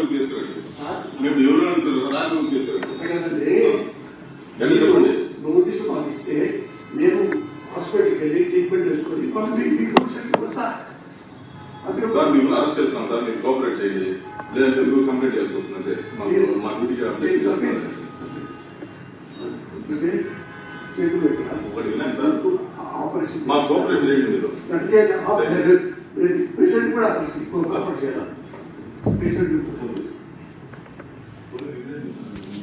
అయితే ఇది అంటే వైసీపీ ఏమంటుందంటే ఇది అసలు యాక్చువల్ కక్ష సాధింపు చర్యల్లో భాగంగానే పోసాని కృష్ణమురళిని అరెస్ట్ చేశారని చెప్పేసి వైసీపీ. చంద్రబాబు నాయుడు ఈయన యాక్చువల్లీ కమ్మ సామాజిక వర్గం అయి ఉండి కూడా చంద్రబాబు నాయుడు తిట్టడం, పవన్ కళ్యాణ్ తిట్టడం, ఇటు కంప్లీట్గా ఏంది జగన్మోహన్ రెడ్డికి వత్తాసు పలకడంతోనే ఇదంతా జరిగింది అన్న ఒక చర్చ మాత్రం జరుగుతూ ఉంది. అమ్మకానికి అమెరికా పౌరసత్వం 43.5 కోట్ల రూపాయలకు గోల్డ్ కార్డు ఇస్తున్నట డొనాల్డ్ ట్రంప్ సంచలన ప్రకటన. ఉద్యోగ కల్పనతో లింకు లేకుండా గ్రీన్ కార్డు. ఇక కాంగ్రెస్ అనుమతి అక్కర్లేదన్న వైట్ హౌస్. కాంగ్రెస్ అంటే ఇక్కడ పార్లమెంట్ని కాంగ్రెస్ అంటారు, ఎందుకంటే కాంగ్రెస్ అంటే ఇక్కడ పార్టీ కాదు, అది కాంగ్రెస్ అంటే పార్లమెంటు ఏది అనుమతి లేకుండా అవసరం లేదని చెప్పేసి అంటున్నాడు. ప్రస్తుతం ఉన్న EB5 స్థానంలో కొత్తది 8.7 కోట్ల రూపాయల పెట్టుబడి, 10 ఉద్యోగాల కల్పనతో EB5 అంట. కోటి గోల్డ్ కార్డులతో 43.5 కోట్ల రూపాయలు ఆదాయమే లక్ష్యమంట. ఉద్యోగాల ఊచకోతకు ట్రంప్ మెమో ఇచ్చిండు. భారీగా సిబ్బంది తొలగింపులకు చర్యలు. మార్చి 13కి ప్రణాళికలు సమర్పించండి. వైట్ హౌస్ నుంచి అన్ని ఫెడరల్ ఏజెన్సీలకు అందిన మెమోనంట. ఇక్కడ ఉద్యోగాల తొలగింపు జరుగుతూ ఉంది. ఇక్కడేమో పైసలు ఉంటే పెట్టుబడి పెడితే 43.50 కోట్ల రూపాయలు పెట్టుబడి పెడితే గోల్డ్ కార్డు సిటిజన్షిప్ ఇస్తారని చెప్పేసి అంటా ఉన్నాడు ట్రంప్. మీ పాపాలో పాలు పంచుకోం, ఉద్యోగుల తొలగింపులో భాగస్వాములం కాలేమంటూ 21 మంది డోజ్ సిబ్బంది రాజీనామా. మస్క్కు షాక్, కూలిన టెస్లా షేర్లు, మస్క్ సంపద 1.93 లక్షల కోట్ల మేర ఆవిరైపోయింది. ఎట్లా అంటే ఇప్పుడు ఇష్టం వచ్చినట్టు చేస్తే మస్క్ బిస్కు ఎంత ఒకటయ్యారని చెప్పేసి అక్కడ ఉన్నటువంటి పబ్లిక్ అనుకుంటారంట. కొంతమంది అయితే మీరు ఇష్టం వచ్చినట్టుగా తొలగించమంటే మా పాపం తలుతారా నాయన అని చెప్పేసి ఉద్యోగాలకు రాజీనామా చేసిపోతారట. ఆశలు ఆవిరి. సొరంగంలో చిక్కుకున్న 8 మందిని ప్రాణాలతో తీసుకురావడం కష్టమే. సహాయ చర్యల బృందం సభ్యులు ర్యాట్ హోల్ మైనర్స్ చెబుతున్నది ఇదే. TBM కటింగ్కు కంపెనీ ఒప్పుకోక ఇన్ని రోజులు వెలికితీతలో ఆలస్యం. మంత్రులతో ఆ కంపెనీ అధినేత భేటీ. కటింగ్కు నిర్ణయం, గ్యాస్ కట్టర్లు సిద్ధం. నేడు రానున్న ప్లాస్మా కట్టర్ అంట. సహాయక చర్యలు రేపటితో పూర్తి. దేశంలోని టన్నెల్ నిష్ణాతులందరినీ రప్పించి చర్యలు చేపట్టాం. అత్యున్నత టెక్నాలజీ వినియోగం అని చెప్పేసి మంత్రి ఉత్తమ్ కుమార్ రెడ్డి చెప్తా ఉన్నాడు. మొత్తం మీద ఆశలు ఆవిరైపోతూ ఉన్నాయి. మొత్తం మీద అక్కడ లోపల టన్నెల్లో చిక్కుకున్నటువంటి 8 మంది ఎవరైతే ఉన్నారో వాళ్ళు బతికేటువంటి పరిస్థితి లేదు. తర్వాత వీళ్ళు వెళ్ళడానికి కూడా వాళ్ళు సుముఖత వ్యక్తం చేయడం లేదు. ఎందుకంటే లోపలికి వెళ్తే అవన్నీ కూడా కూలిపోతున్నాయంట. లోపలికి వెళ్ళినా కొద్దిగా కూలిపోతున్నాయంట. కాబట్టి చాలా దారుణంగా ఉంది. నీళ్లు మొత్తం మిక్స్ అయ్యి చాలా ఇబ్బందులలో ఉన్నాయి. చాలా బురద అవంతా కూడా ఉన్నది. దాంతో పాటు కూడా ఏంటంటే లోపల ఆక్సిజన్ కూడా అందుతలేదంట. చాలా ఇబ్బంది ఉంది. కాబట్టి లోపల ఉన్న వాళ్ళు బతికేటువంటి అవకాశం లేదని చెప్పేసి క్లియర్గా చెప్తా ఉన్నారు వాళ్ళు సిబ్బంది. ప్రజలందరికీ పెన్షన్. కొత్త పెన్షన్ స్కీమ్ పై కేంద్రం కసరత్తు. 60 ఏళ్లు దాటిన వారందరికీ వర్తింపు. EPFO ఆధ్వర్యంలో నిబంధన రూపకల్పన, త్వరలో అభిప్రాయ సేకరణ. ఈ 60 ఏళ్లు దాటిన రాజకీయ నాయకులను కూడా పెన్షన్ ఇచ్చి ఇంట్లో కూర్చుండబెట్టండి దయచేసి. నిమ్స్కు వైద్యుల టాటా. ఇక కార్పొరేట్ ఆసుపత్రుల్లో చేరుతున్న పలువురంట. ఈ మధ్య 10 మంది వైద్యుల రాజీనామా. ప్రత్యేక వైద్య సేవలపై తీవ్ర ప్రభావం ఉంటుంది. ఇక వైద్యులకు అందని ఆరోగ్యశ్రీ ఇన్సెంటివ్స్ అంట. ఇక కనీస ప్రోత్సాహం కరువైందన్న ఆవేదన, సంస్థ డైరెక్టర్ తీరు కూడా ఒక కారణమా అని చెప్పేసి అంటున్నారు. అయితే డైరెక్టర్ మరి ఏం చేస్తారు? నిమ్స్ కూడా సరే వీళ్ళ వైద్యుల పరిస్థితి ఇట్లా ఉంటే పేదోళ్ళ పరిస్థితి మాత్రం దారుణమైన పరిస్థితులు ఉన్నాయి. మనకు తెలిసిన ఒక క్యాండిడేట్ పోతే 4 నెలలు ఆగాల నీకు ఆపరేషన్ కావాలన్నా 4 నెలల్లో మనిషి చచ్చిపోతాడా ఉంటాడా ఎట్లా తెలుస్తుంది? సీరియస్ ఉన్నోళ్ళే పోతారు కదా హాస్పిటల్కి. ఆ హాస్పిటల్ పెద్ద పెద్ద హాస్పిటల్ బెడ్ లేదంటాడు, అది లేదంటారు, ఇది లేదంటారు. దీనిపైన పరిశాన్ ఉంటుంది లెక్క. జిల్లాకు ఉమ్మడి జిల్లాకు ఒక మంచి ఆసుపత్రిని ఫ్రీ వైద్యం అందే మంచి ఆసుపత్రిని తీసుకురాలేకపోతున్నారు. మేము ఇక RRR వేస్తాం, RRR వేస్తాం, ఫ్యూచర్ సిటీ కడతాం. ఎవరి కోసం కడుతున్నా ఫ్యూచర్ సిటీలో? కావాల్సింది ప్రజలకు వైద్యం అందించాలి కదా. అది పేద 33 జిల్లాలలో 33 కార్పొరేట్ హాస్పిటల్ లాగా ప్రభుత్వ ఆసుపత్రులు తీసుకొచ్చే గట్స్ లేవా? అవి ఏకుండా మొత్తం ఇవంతా కూడా మొత్తం విద్యా పైసలు ఏడొస్తా అన్నా మీరు తీర్మాన్ మల్లన్న పదే చెప్తారు. అందుకనే విద్యా వైద్యం పూర్తిగా ఉచితంగా కార్పొరేట్ లెవెల్లో ప్రభుత్వం అందించాలని చెప్తారు. కారణం ఏంటి అంటే, ఎందుకంటే విద్య అంటే కూడా చిన్నపిల్లగాని స్కూల్ వేద్దామంటే భయం అవుతుంది, తర్వాత దానికి ఫీజులు కట్టాలంటే భయం అవుతుంది. తర్వాత ఇక్కడ హాస్పిటల్కి పోతే ఆడ లోపల ఉన్నోడు ఉంటుడో పోతుడో తెలియదు, కానీ బయట ఉన్నోడికి హార్ట్ అటాక్ వచ్చే పరిస్థితి వచ్చింది. కాబట్టి గుండెకు చిన్న రంధ్రాలు అయితే నెలలు నిమ్స్లో ఉండి 6 నెలలు ఉండి ఆపరేషన్ చేసుకున్న బాధితులు మన దగ్గరనే ఉన్నారు. ఇక ఏపీ నీటి తరలింపును అడ్డుకోండి. శ్రీశైలం నుంచి చుక్క నీరు ఇవ్వద్దు. సాగర్ కుడి కాల్వకు నీటిని 7,000 నుంచి 5,000 క్యూసెక్లకు తగ్గించండి. కృష్ణా బోర్డు ఎదుట తెలంగాణ వాదన. అత్యవసర భేటీకి మరోసారి ఏపీ ఢుమా. తెలంగాణకు 63, ఏపీకి 55 టీఎంసీలు. రబీ సాగు ప్రణాళిక సిద్ధం చేసిన సిఈలు. నీటి కేటాయింపులపై నేడు బోర్డు కీలకం. ఏపీ ఇష్టం వచ్చినట్టుగా ఈ నీళ్లు తోడుకుపోతుంది, దాన్ని అడ్డుకోండి అని చెప్పేసి కృష్ణా రివర్ బోర్డు మేనేజ్మెంట్ బోర్డుకి విజ్ఞప్తి చేసింది తెలంగాణ. ఇక 20 రోజుల్లోగా లైఫ్ సైన్సెస్ పాలసీ. అన్ని వర్సిటీల్లో లైఫ్ సైన్సెస్ కొత్త కోర్సులు. దేశంలోనే తొలిసారిగా రాష్ట్రంలో లైఫ్ సైన్సెస్ యూనివర్సిటీ ఏర్పాటు. ఇక రాష్ట్ర ఐటీ పరిశ్రమల మంత్రి శ్రీధరబాబు ముగిసిన బయోఏసియో 2025 సదస్సు 44 దేశాల నుంచి 4,000 మంది ప్రతినిధులు హాజరైందంట. ఇక శంభో శివశంభో. రాష్ట్రంలో శివ నామ స్మరణతో మార్మోగిన శైవక్షేత్రాలు. శంభో అని వైభవంగా రుద్రాభిషేకాలు, ప్రత్యేక పూజలు. 1000 స్తంభాల గుడికి 3 లక్షల మంది భక్తులు. వాప్రే. వేములవాడ కీసర ఏడుపాయలకు పోటెత్తిన భక్త జనం.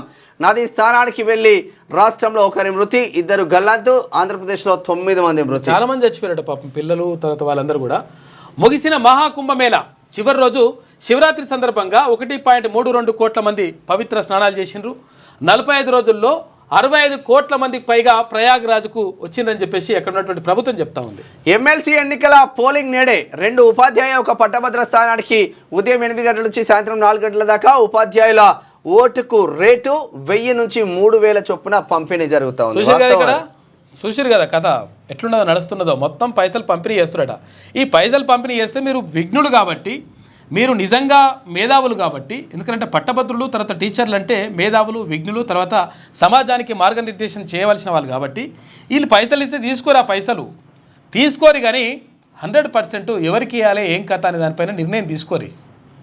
ఇక్కడ పూల రవీందర్ నిజంగా అంటే నిజాయితీగా గతంలో కూడా ఎమ్మెల్సీగా పనిచేసిండు, తర్వాత ఇప్పుడు కూడా పోటీ చేస్తూ ఉన్నాడు. ఆయన కూడా అంటే అసలు యాక్చువల్గా కొంతమంది ఇప్పుడు ఎవరు శ్రీపాల్ రెడ్డి ఏమో మంచి పైసలు అన్నీ వంచుతున్నాడు. ఈ పూల రవీందర్ దగ్గరనేమో మరి పైసలు లేవు, మరి ఏదో పరిస్థితి ఏమో. కానీ మొత్తం మీద ఆయన నిజాయితీగా అంటే టీచర్ని రిక్వెస్ట్ చేసుకుంటూ వెళ్తూ ఉన్నాడు. నల్లగొండ, తర్వాత వరంగల్, ఖమ్మం టీచర్ ఎమ్మెల్సీకి సంబంధించి అట్లా పూల రవీందర్ వెళ్తూ ఉన్నాడు. తర్వాత సుందర్రాజు యాదవ్ వెళ్తూ ఉన్నాడు. వీళ్ళేమో ఇట్లా వెళ్తుంటే వాళ్ళేమో మొత్తం పైసలు పంపిణీ కార్యక్రమం ఫలానా బాపతిలో భూములు అమ్మేసింది ఒక కథ. తర్వాత ఇంకొక ఆయన గతంలో ఎమ్మెల్సీగా మామూలుగా పట్టభద్రుల ఎమ్మెల్సీగా పనిచేసిన ఆయన ఒక ఆయన పైసలు పెడుతున్నట్ట ఎవరికి ఆపోజిట్ పూల రవీందర్ని ఓడగొట్టాలని చెప్పేసి పైసలు పెడుతున్నట్ట కథ. ఇవంతా కూడా కథ నడుస్తూ ఉంది. ఇదంతా కూడా పబ్లిక్ గమనిస్తున్నారు. బీసీలు, ఎస్సీ, ఎస్టీ, మైనార్టీలు అందరూ కూడా ఏకమైనరు. 100% దెబ్బ తెలిసిపోతుంది లెక్క. 3 తారీఖు నాడు మొత్తం తేలిపోతుంది లెక్క. సరే శనార్థి తెలంగాణ చూద్దాం. ఎమ్మెల్సీ ఎన్నికల్లో చేతులెత్తేసిన అప్పర్ క్యాస్ట్ అభ్యర్థులు. బీసీ అభ్యర్థుల వైపు నిలిచిన BC, SC, ST, minority voters. పార్టీలు పక్కన పెట్టేసి బీసీ క్యాండిడేట్స్కు మద్దతు తెలిపిన లీడర్స్. తీన్మార్ మల్లన్న దెబ్బకు రాష్ట్రంలో బీసీ అలచడి. మరో తెలంగాణ ఉద్యమం లాగా మారిన బీసీ వాదం. వరంగల్ బహిరంగ సభతో టర్ను తీసుకున్న బీసీ వాదం. ఎమ్మెల్సీ ఎన్నికలలో పనిచేసిన బీసీ వర్సెస్ బీ ఫామ్ వాదం. కోట్లు కుమ్మరించి బీ ఫామ్లు తెచ్చుకున్న రెడ్డి అభ్యర్థుల వైపా, పేద ప్రజలకు అణగారిన వర్గాల వైపు ఉన్న ఎస్సీ ఎస్టీ మైనార్టీ వైపు ఉన్న బీసీ అభ్యర్థుల వైపా? బీసీ వర్సెస్ బీఫామ్ల వాదం నడుస్తూ ఉంది. ఎక్కడైతే నల్గొండ జిల్లాలో నల్గొండ జిల్లా మిర్యాలగూడలో బీజం వేసిలో బీసీ సభ, అది మొదటి స్టెప్ అయితే వరంగల్ ఆర్ట్స్ అండ్ సైన్స్ కాలేజీలో ఫిబ్రవరి 2 తారీఖున జరిగిన సభ రాష్ట్రాన్ని షేక్ చేసిందని చెప్పి హన్మకొండ సభతోటి మొత్తం కూడా తేట తెల్లమైపోయింది కథ. ఒక విభజన రేఖ అనేటువంటిది వచ్చేసింది. బీసీలు మాకు అన్యాయం జరుగుతూ ఉంది, అరే ఇంత అన్యాయం జరుగుతూ ఉంటే మనం ఎందుకు రా నాయన, ఇంకా 75 సంవత్సరాల నుంచి ఇంకా ఎందుకు దిగజారిపోవాలని చెప్పేసి అనుకుంటున్నారు. అటువంటి పరిస్థితుల్లో క్లియర్ కట్గా పార్టీలు ఏమన్నా కానీ, తర్వాత సంఘాలు ఏమన్నా కానీ, మన్ను మచ్చడం ఏమన్నా కానీ 100% బీసీల వైపే ఉంటామని చెప్పేసి బీసీలు క్లియర్గా చెప్పేస్తున్నటువంటి పరిస్థితి కనిపిస్తూ ఉంది. ఈ నేపథ్యంలో ఎస్సీ ఎస్టీ మైనార్టీలు కూడా అందరూ కూడా కలిసి వస్తున్నటువంటి పరిస్థితి కనిపిస్తూ ఉంది. క్లియర్గా లెక్క తేలిపోతుంది. ఈ ఆల్ ఫోర్సులు బీల్ ఫోర్సులు ఏం పెట్టినా కానీ, ఎన్ని ఫోర్సులు పెట్టినా కానీ పరిస్థితి అక్కడ అవకాశం లేదంట. పరిస్థితి క్లియర్గా ఏంటంటే గ్రౌండ్ రిపోర్టే తెలుస్తూ ఉంది. పైసలు తీసుకుంటాం మేము, ఎందుకంటే పార్టీలు కూడా దరిద్రంగా తయారైనాయి. ఎవడైతే పైసలు ఇస్తాడో ఆ పైసలు ఇచ్చినోడికే పార్టీ బీఫామ్ టికెట్లు ఇస్తున్నారు. మరి అంతే. మరి ఇదేం పద్ధతి, ఎటు పోతుంది వ్యవస్థ? మొత్తం అట్లనే ఉంది. కానీ ఇప్పుడు హరికృష్ణ మిమ్మల్ని అడిగిండు, అబ్బా బాజాబ్తా నాకు ప్రసన్న హరికృష్ణ నాకు ఇవ్వండి కాంగ్రెస్ అని. సడన్ గా విద్యావేత్తను తీసుకొచ్చి ప్రైవేట్ యూనివర్సిటీ ప్రైవేట్ కాలేజీలు విద్యావేత్తన అంటే విద్యావేత్త సేవ చేసేవాడు, అది కూడా కాదు, పైసలు గుంజి పిప్పి చేసే మనిషి. ఆయనకు తీసుకొచ్చి కోట్లు దండుకొని మీరు ఇవ్వలేదా? 35 కోట్లు తీసుకోలే మీరు? పైసలు తీసుకొని ఇచ్చారని ఆరోపణలు ఉన్నాయి. ఇటు బీజేపీ అభ్యర్థికి ఓ 5 ఎకరాలు రాసి టికెట్ ఇస్తారు, 5 ఎకరాలు రాసుకొని ఓ మంత్రి. ఇదేనా వ్యవస్థ? మరి ఇటువంటి ఆరోపణలు కోకొల్లలు ఉన్నాయి. దానికి అవి ఆరోపణలే కాదు, నిజాలు కూడా నిరూపితం అవుతా ఉన్నాయి. అయితే ఇక్కడ మల్కా కుమరయ్యకు 2 రకాల కలిసి వస్తుందట. విషయం ఏంటంటే ఫ్లాక్షన్గా భారతీయ జనతా పార్టీ బలంగా ఉన్నది. ఎందుకంటే ఫ్లాక్షన్ కారణం ఏంటంటే ఇక్కడ బండి సంజయ్ కరీంనగర్ మొత్తం, తర్వాత నిజామాబాద్కు సంబంధించి అరవింద్ ఉన్నారు, ధర్మపురి అరవింద్, తర్వాత ఇంకోటి ఏంటంటే ఎమ్మెల్యేలు కూడా ఎక్కువ శాతం ఇక్కడ ఆదిలాబాద్ లో కూడా ఎంపీ వాళ్ళే ఉన్నారు. దీంతో ఏమైతుందంటే అసలు యాక్చువల్గా భారతీయ జనతా పార్టీ మెదక్లో కూడా ఎంపీ వాళ్ళే, 4 ఉమ్మడి జిల్లాలకు 4 ఎంపీలు వాళ్ళే. అయితే ఇదొకటి. తర్వాత ఇక్కడ బలంగా క్యాడర్ ఉన్నది, తర్వాత ఎమ్మెల్యేలు ఉన్నారు, 8 మంది అక్కడే ఉన్నారు, అయితే ఎంపీలు ఉన్నారు. దీంతో పాటు ఇంకోటి ఏంటంటే మల్కా కుమరయ్య కలిసి వచ్చే అంశం ఏంటంటే ఈ భారతీయ జనతా పార్టీతో పాటు బీసీ వాదం కూడా 100% ఒక బీసీ అనుకుంటారంట. ఈ నేపథ్యంలో మల్కా కుమరయ్య కలిసి వస్తా ఉన్నది. అరే నెంబర్ 1 ఉన్నదిగా నెంబర్ 1 వేసేద్దామని కూడా అనుకుంటారు. వాస్తవంగా నెంబర్ 1 ఉన్నది. వీళ్ళు అంటే ఇక్కడ ప్రసన్న హరికృష్ణ 3వ నెంబర్ ఉన్నప్పటికీ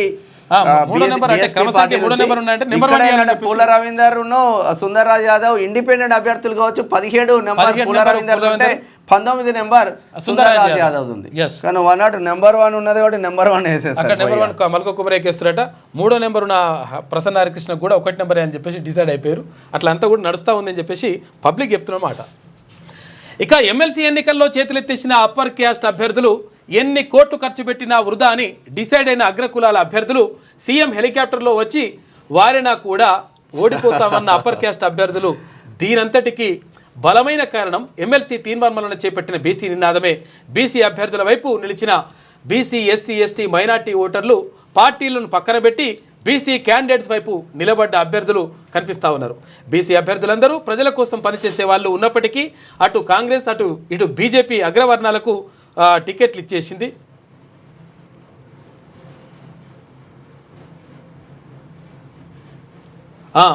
ఇక కోర్టు దండుకొని టికెట్లు ఇచ్చిన అన్న అపవాదు ఆ పార్టీల వైపు ఉంది. అయితే పిడికడ మందు లేని రెడ్డిలకు ఓట్లేస్తారా అన్న విధాలుగా అండగా ఉన్న మన బీసీ అభ్యర్థులకు మనం వేసుకుందామా అనేటువంటి బీసీ వర్గాల్లో చర్చ మొదలైంది. దీనికి తోడు ఎస్సీ ఎస్టీ మైనార్టీ వర్గాలు బీసీ అభ్యర్థుల వైపు అండగా నిలవడంతో గెలుపు సునాయాసంగా మారిపోయింది. తెలంగాణ రాష్ట్రంలో బీసీల చర్చ జరుగుతుంది, హైదరాబాద్లో జరుగుతుంది. అంటే హైదరాబాద్లో మొదలైన ఉద్యమం ప్రతి పల్లెకు పాగి ఎమ్మెల్సీ తీన్మార్ మల్లన్న ఎమ్మెల్సీ ఎన్నికలకు విజయపథం వైపు నడిపించే సత్తా బీసీ వాదులు ఎత్తుకున్నారు. నల్గొండ జిల్లా మిర్యాలగూడలో బీసీ సభ పెట్టడంతో దీనికి బీజం పడింది. పడింది. తర్వాత వరంగల్లో బీసీ సభ పెట్టిన తర్వాత సీన్ మొత్తం మారిపోయింది. పరిస్థితి ఉమ్మడి ఆంధ్రప్రదేశ్లో కానీ తెలంగాణ రాష్ట్రంలో కానీ ఒక బీసీ క్యాండిడేట్ ఇంత పెద్ద ఎత్తున సభ పెట్టిన దాఖలా లేదు. ఏ సీఎం సభ పెట్టినా కూడా 20 నుంచి 25,000 మంది వస్తే మహా గొప్ప అబ్బా. వాళ్ళను 300, 500 బీరు బిర్యానీ పొట్లాలు ఇస్తే తప్ప వాళ్ళు రారు. ఆ పరిస్థితి ఘోరమైన మొత్తం కూడా బీసీల వైపే 100% ఉన్నాము అని చెప్పేసి అక్కడ పట్టభద్రులు కానీ ఇక్కడ టీచర్లు కానీ చెప్తున్నటువంటి పరిస్థితి క్లియర్గా. అప్పుడు గతంలో ఏమన్నంటే మా సంఘం ఏది, తర్వాత మా పార్టీ ఏది, తర్వాత ఇవన్నీ కూడా రకరకాల ఈక్వేషన్స్ ఉంటుండే. ఆ ఈక్వేషన్స్ అన్ని పక్క పెట్టేసింది. ఇప్పుడు క్లియర్గా సంఘాలలో బంధించింది ఇన్ని రోజులు మీరా మేమా అని చెప్పేసి. ఎందుకంటే ఇప్పటి వరకు కూడా అణచివేతకు గురైపోయినాం. అడుక్కునే కాడు ఉంటే అడుక్కోవడం కాదు నాయన. ఇప్పుడు మనోని పెట్టుకుంటే 100% మనకు మంచి జరుగుతుందని చెప్పేసి డిసైడ్ అయిపోయారు ఎస్సీ ఎస్టీ బీసీ మైనార్టీ అందరు కూడా. ఇక ఆశలు ఆవిరైనా శ్రమిస్తున్న రెస్క్యూ టీమ్స్ 8 మంది కార్మికులను కాపాడేందుకు విశ్వ ప్రయత్నాలు. 5 రోజులుగా కొనసాగుతున్న సహాయక చర్యలు. సవాల్గా మారిన చివరి 40 మీటర్ల దూరం. 2 రోజుల్లో ఆపరేషన్ కంప్లీట్ చేస్తామన్న మంత్రి ఉత్తమ్ కుమార్ రెడ్డి. నీ అందం చూడతారమా అబ్బో. జిమ్ వర్కౌట్ లుక్లో తమన్నా అదుర్స్ అని చెప్పేసి మంచిగా ఉన్నది. జిమ్ ఫోటో వేసేయాలి రాజ్ కుమార్ అన్న. వేరే ఫోటో వేసినట్టు. కాశ్మీర్లో ఉగ్రవాదుల బరితెగింపు. ఆర్మీ వాహనంపై అటాక్. రాజౌరి సెక్టార్లో ఘటన. వీళ్ళని ఎట్లా నిజంగా ఏం ఉగ్రవాదులు ఏందో. ఆత్మీయ భరోసా నిధులు రిలీజ్ చేసిరు. ఎన్నికల కోడ్ లేని జిల్లాల్లో అమలు. ఒక్కొక్కరికి 6,000 రూపాయల చొప్పున జమ. 66,240 మంది ఉపాధి కూలీలకు లబ్ధి చేకూరింది. ఇక టార్గెట్ బీఆర్ఎస్ స్కామ్లో వెలికితీతే లక్ష్యం. 10 ఏళ్ల గులాబీ పాలనపై పోస్ట్ మార్టం. కేటీఆర్ భాగస్వామి కేదార్ మృతిపై ఎంక్వైరీ. అమ్మా మాజీ ఎమ్మెల్యే దుబాయ్ సెటిల్మెంట్లపై విచారణ. మాజీ ఎమ్మెల్యే ఆ 4గురిలో ఆయన. కేటీఆర్ భాగస్వామి అంటే కేదార్ మొన్న చనిపోయింది కదా ఇక్కడ దుబాయ్లో. మరి అనుమానాస్పద మృతి అంటారు. చంపేసిండ్రా, చచ్చిపోయిందా, ఏమైందో అర్థమైతలేదు మొత్తం పరిస్థితి. బాగా భారీగా 100,000 కోట్ల రూపాయల పెట్టుబడులు పెట్టినట ఆయన పేరు. ఇక కాళేశ్వరం కమిషన్ల దందాపై కీలక నిర్ణయం. నిపుణుల కమిటీ నివేదిక పరిశీలన తర్వాత అరెస్టులు. సంజీవరెడ్డి రాజలింగమూర్తి మర్డర్ పైన లోతైన విచారణ. బీఆర్ఎస్ అగ్రనేతలే టార్గెట్ గా పావులు కదుపుతున్న సీఎం రేవంత్. మోదీతో భేటీ తర్వాత కీలక నిర్ణయాలు ఉండబోతున్నాయంట. తెలంగాణ ప్రాజెక్టులకు సాయం చేయండి. మెట్రో ఫేజ్ 2కు అనుమతి ఇవ్వండి.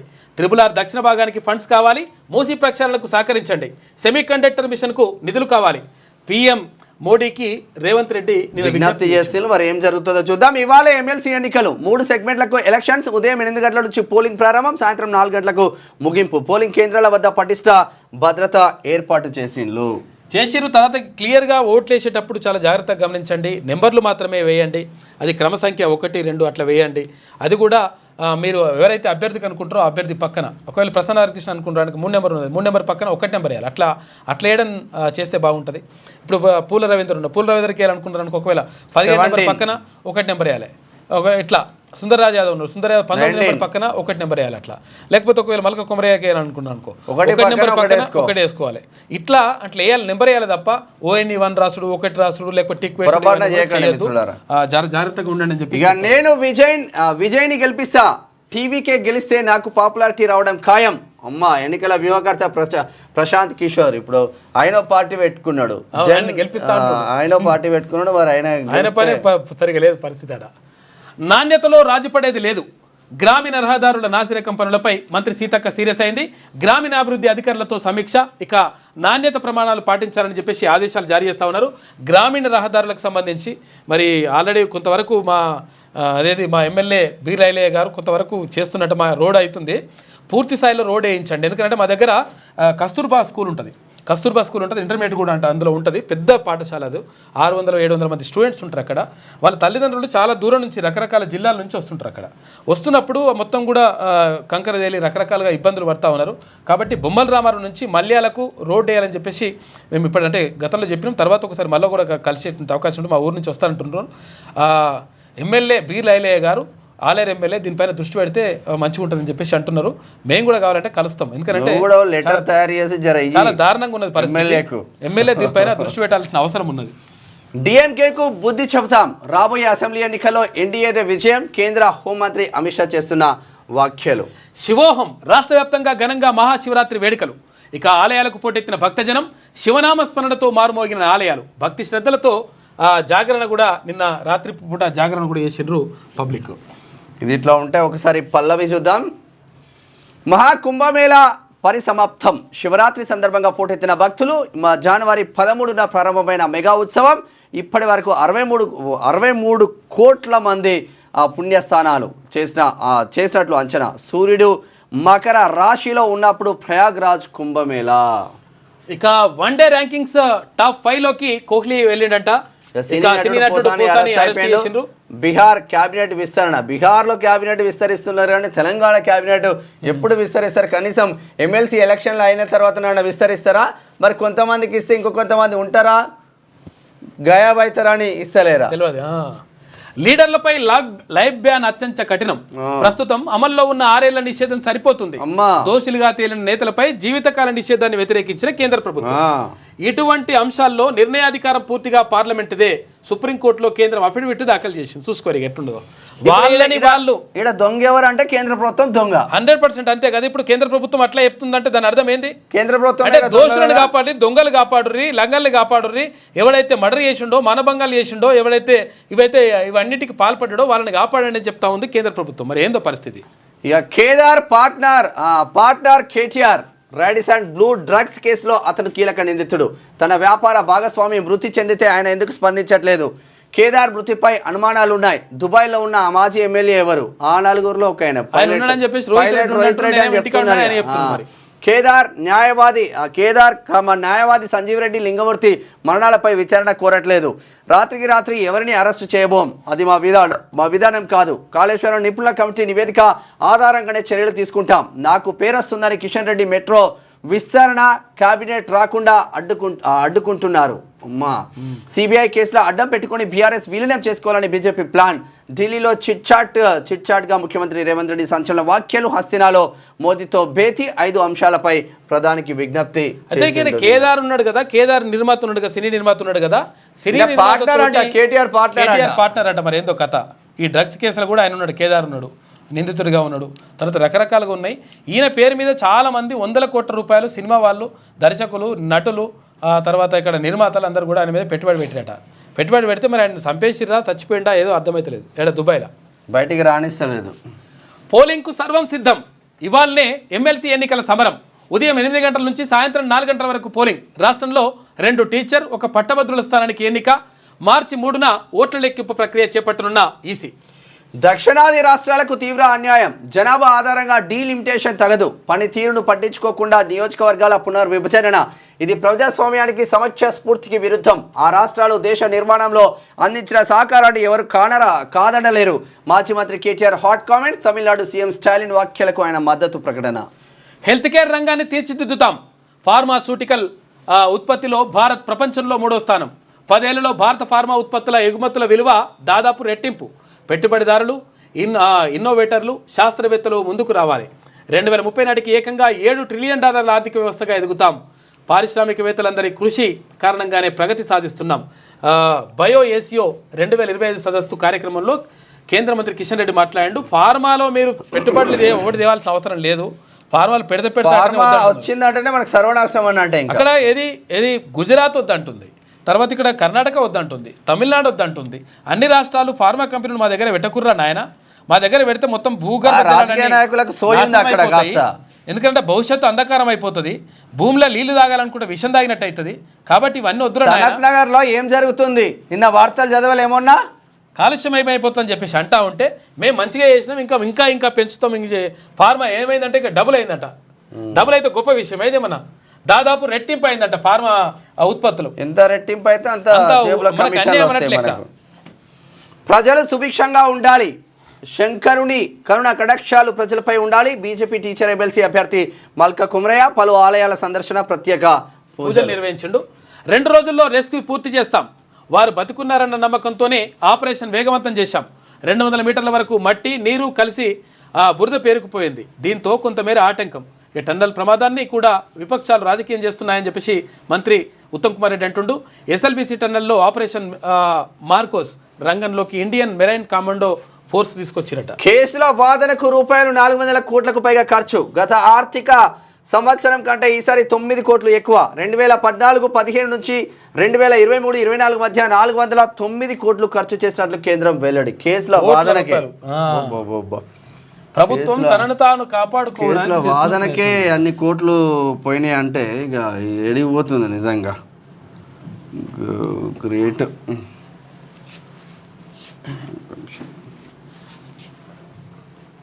సరే, ఈనాడు దినపత్రిక చూద్దాం. ప్రాజెక్టులకు ఆగిపోయండి. 5 ప్రాజెక్టులకు ఆగిపోయండి. మెట్రో, త్రిపుల్-ఆర్, తర్వాత డ్రైపోర్ట్ మూసీకి నిధులు ఇవ్వండి. సెమీకండక్టర్ తయారీ యూనిట్ కావాలి. కొత్తగా మరో 29 IPS పోస్టులు అవసరం. ప్రధాని మోడీకి సీఎం రేవంత్ రెడ్డి వినతి. ఇక మూసీ పునరుజ్జీవనం నుంచి మంచి ఆలోచన అని చెప్పేసి ప్రధాని అభిప్రాయపడ్డట్టుగా తెలుస్తూ ఉంది. ఇక్కడ నాయకులేమో మూసి అట్టెట్లా చేస్తారని చెప్పేసి ఇక్కడ నాయకులు అంటారు.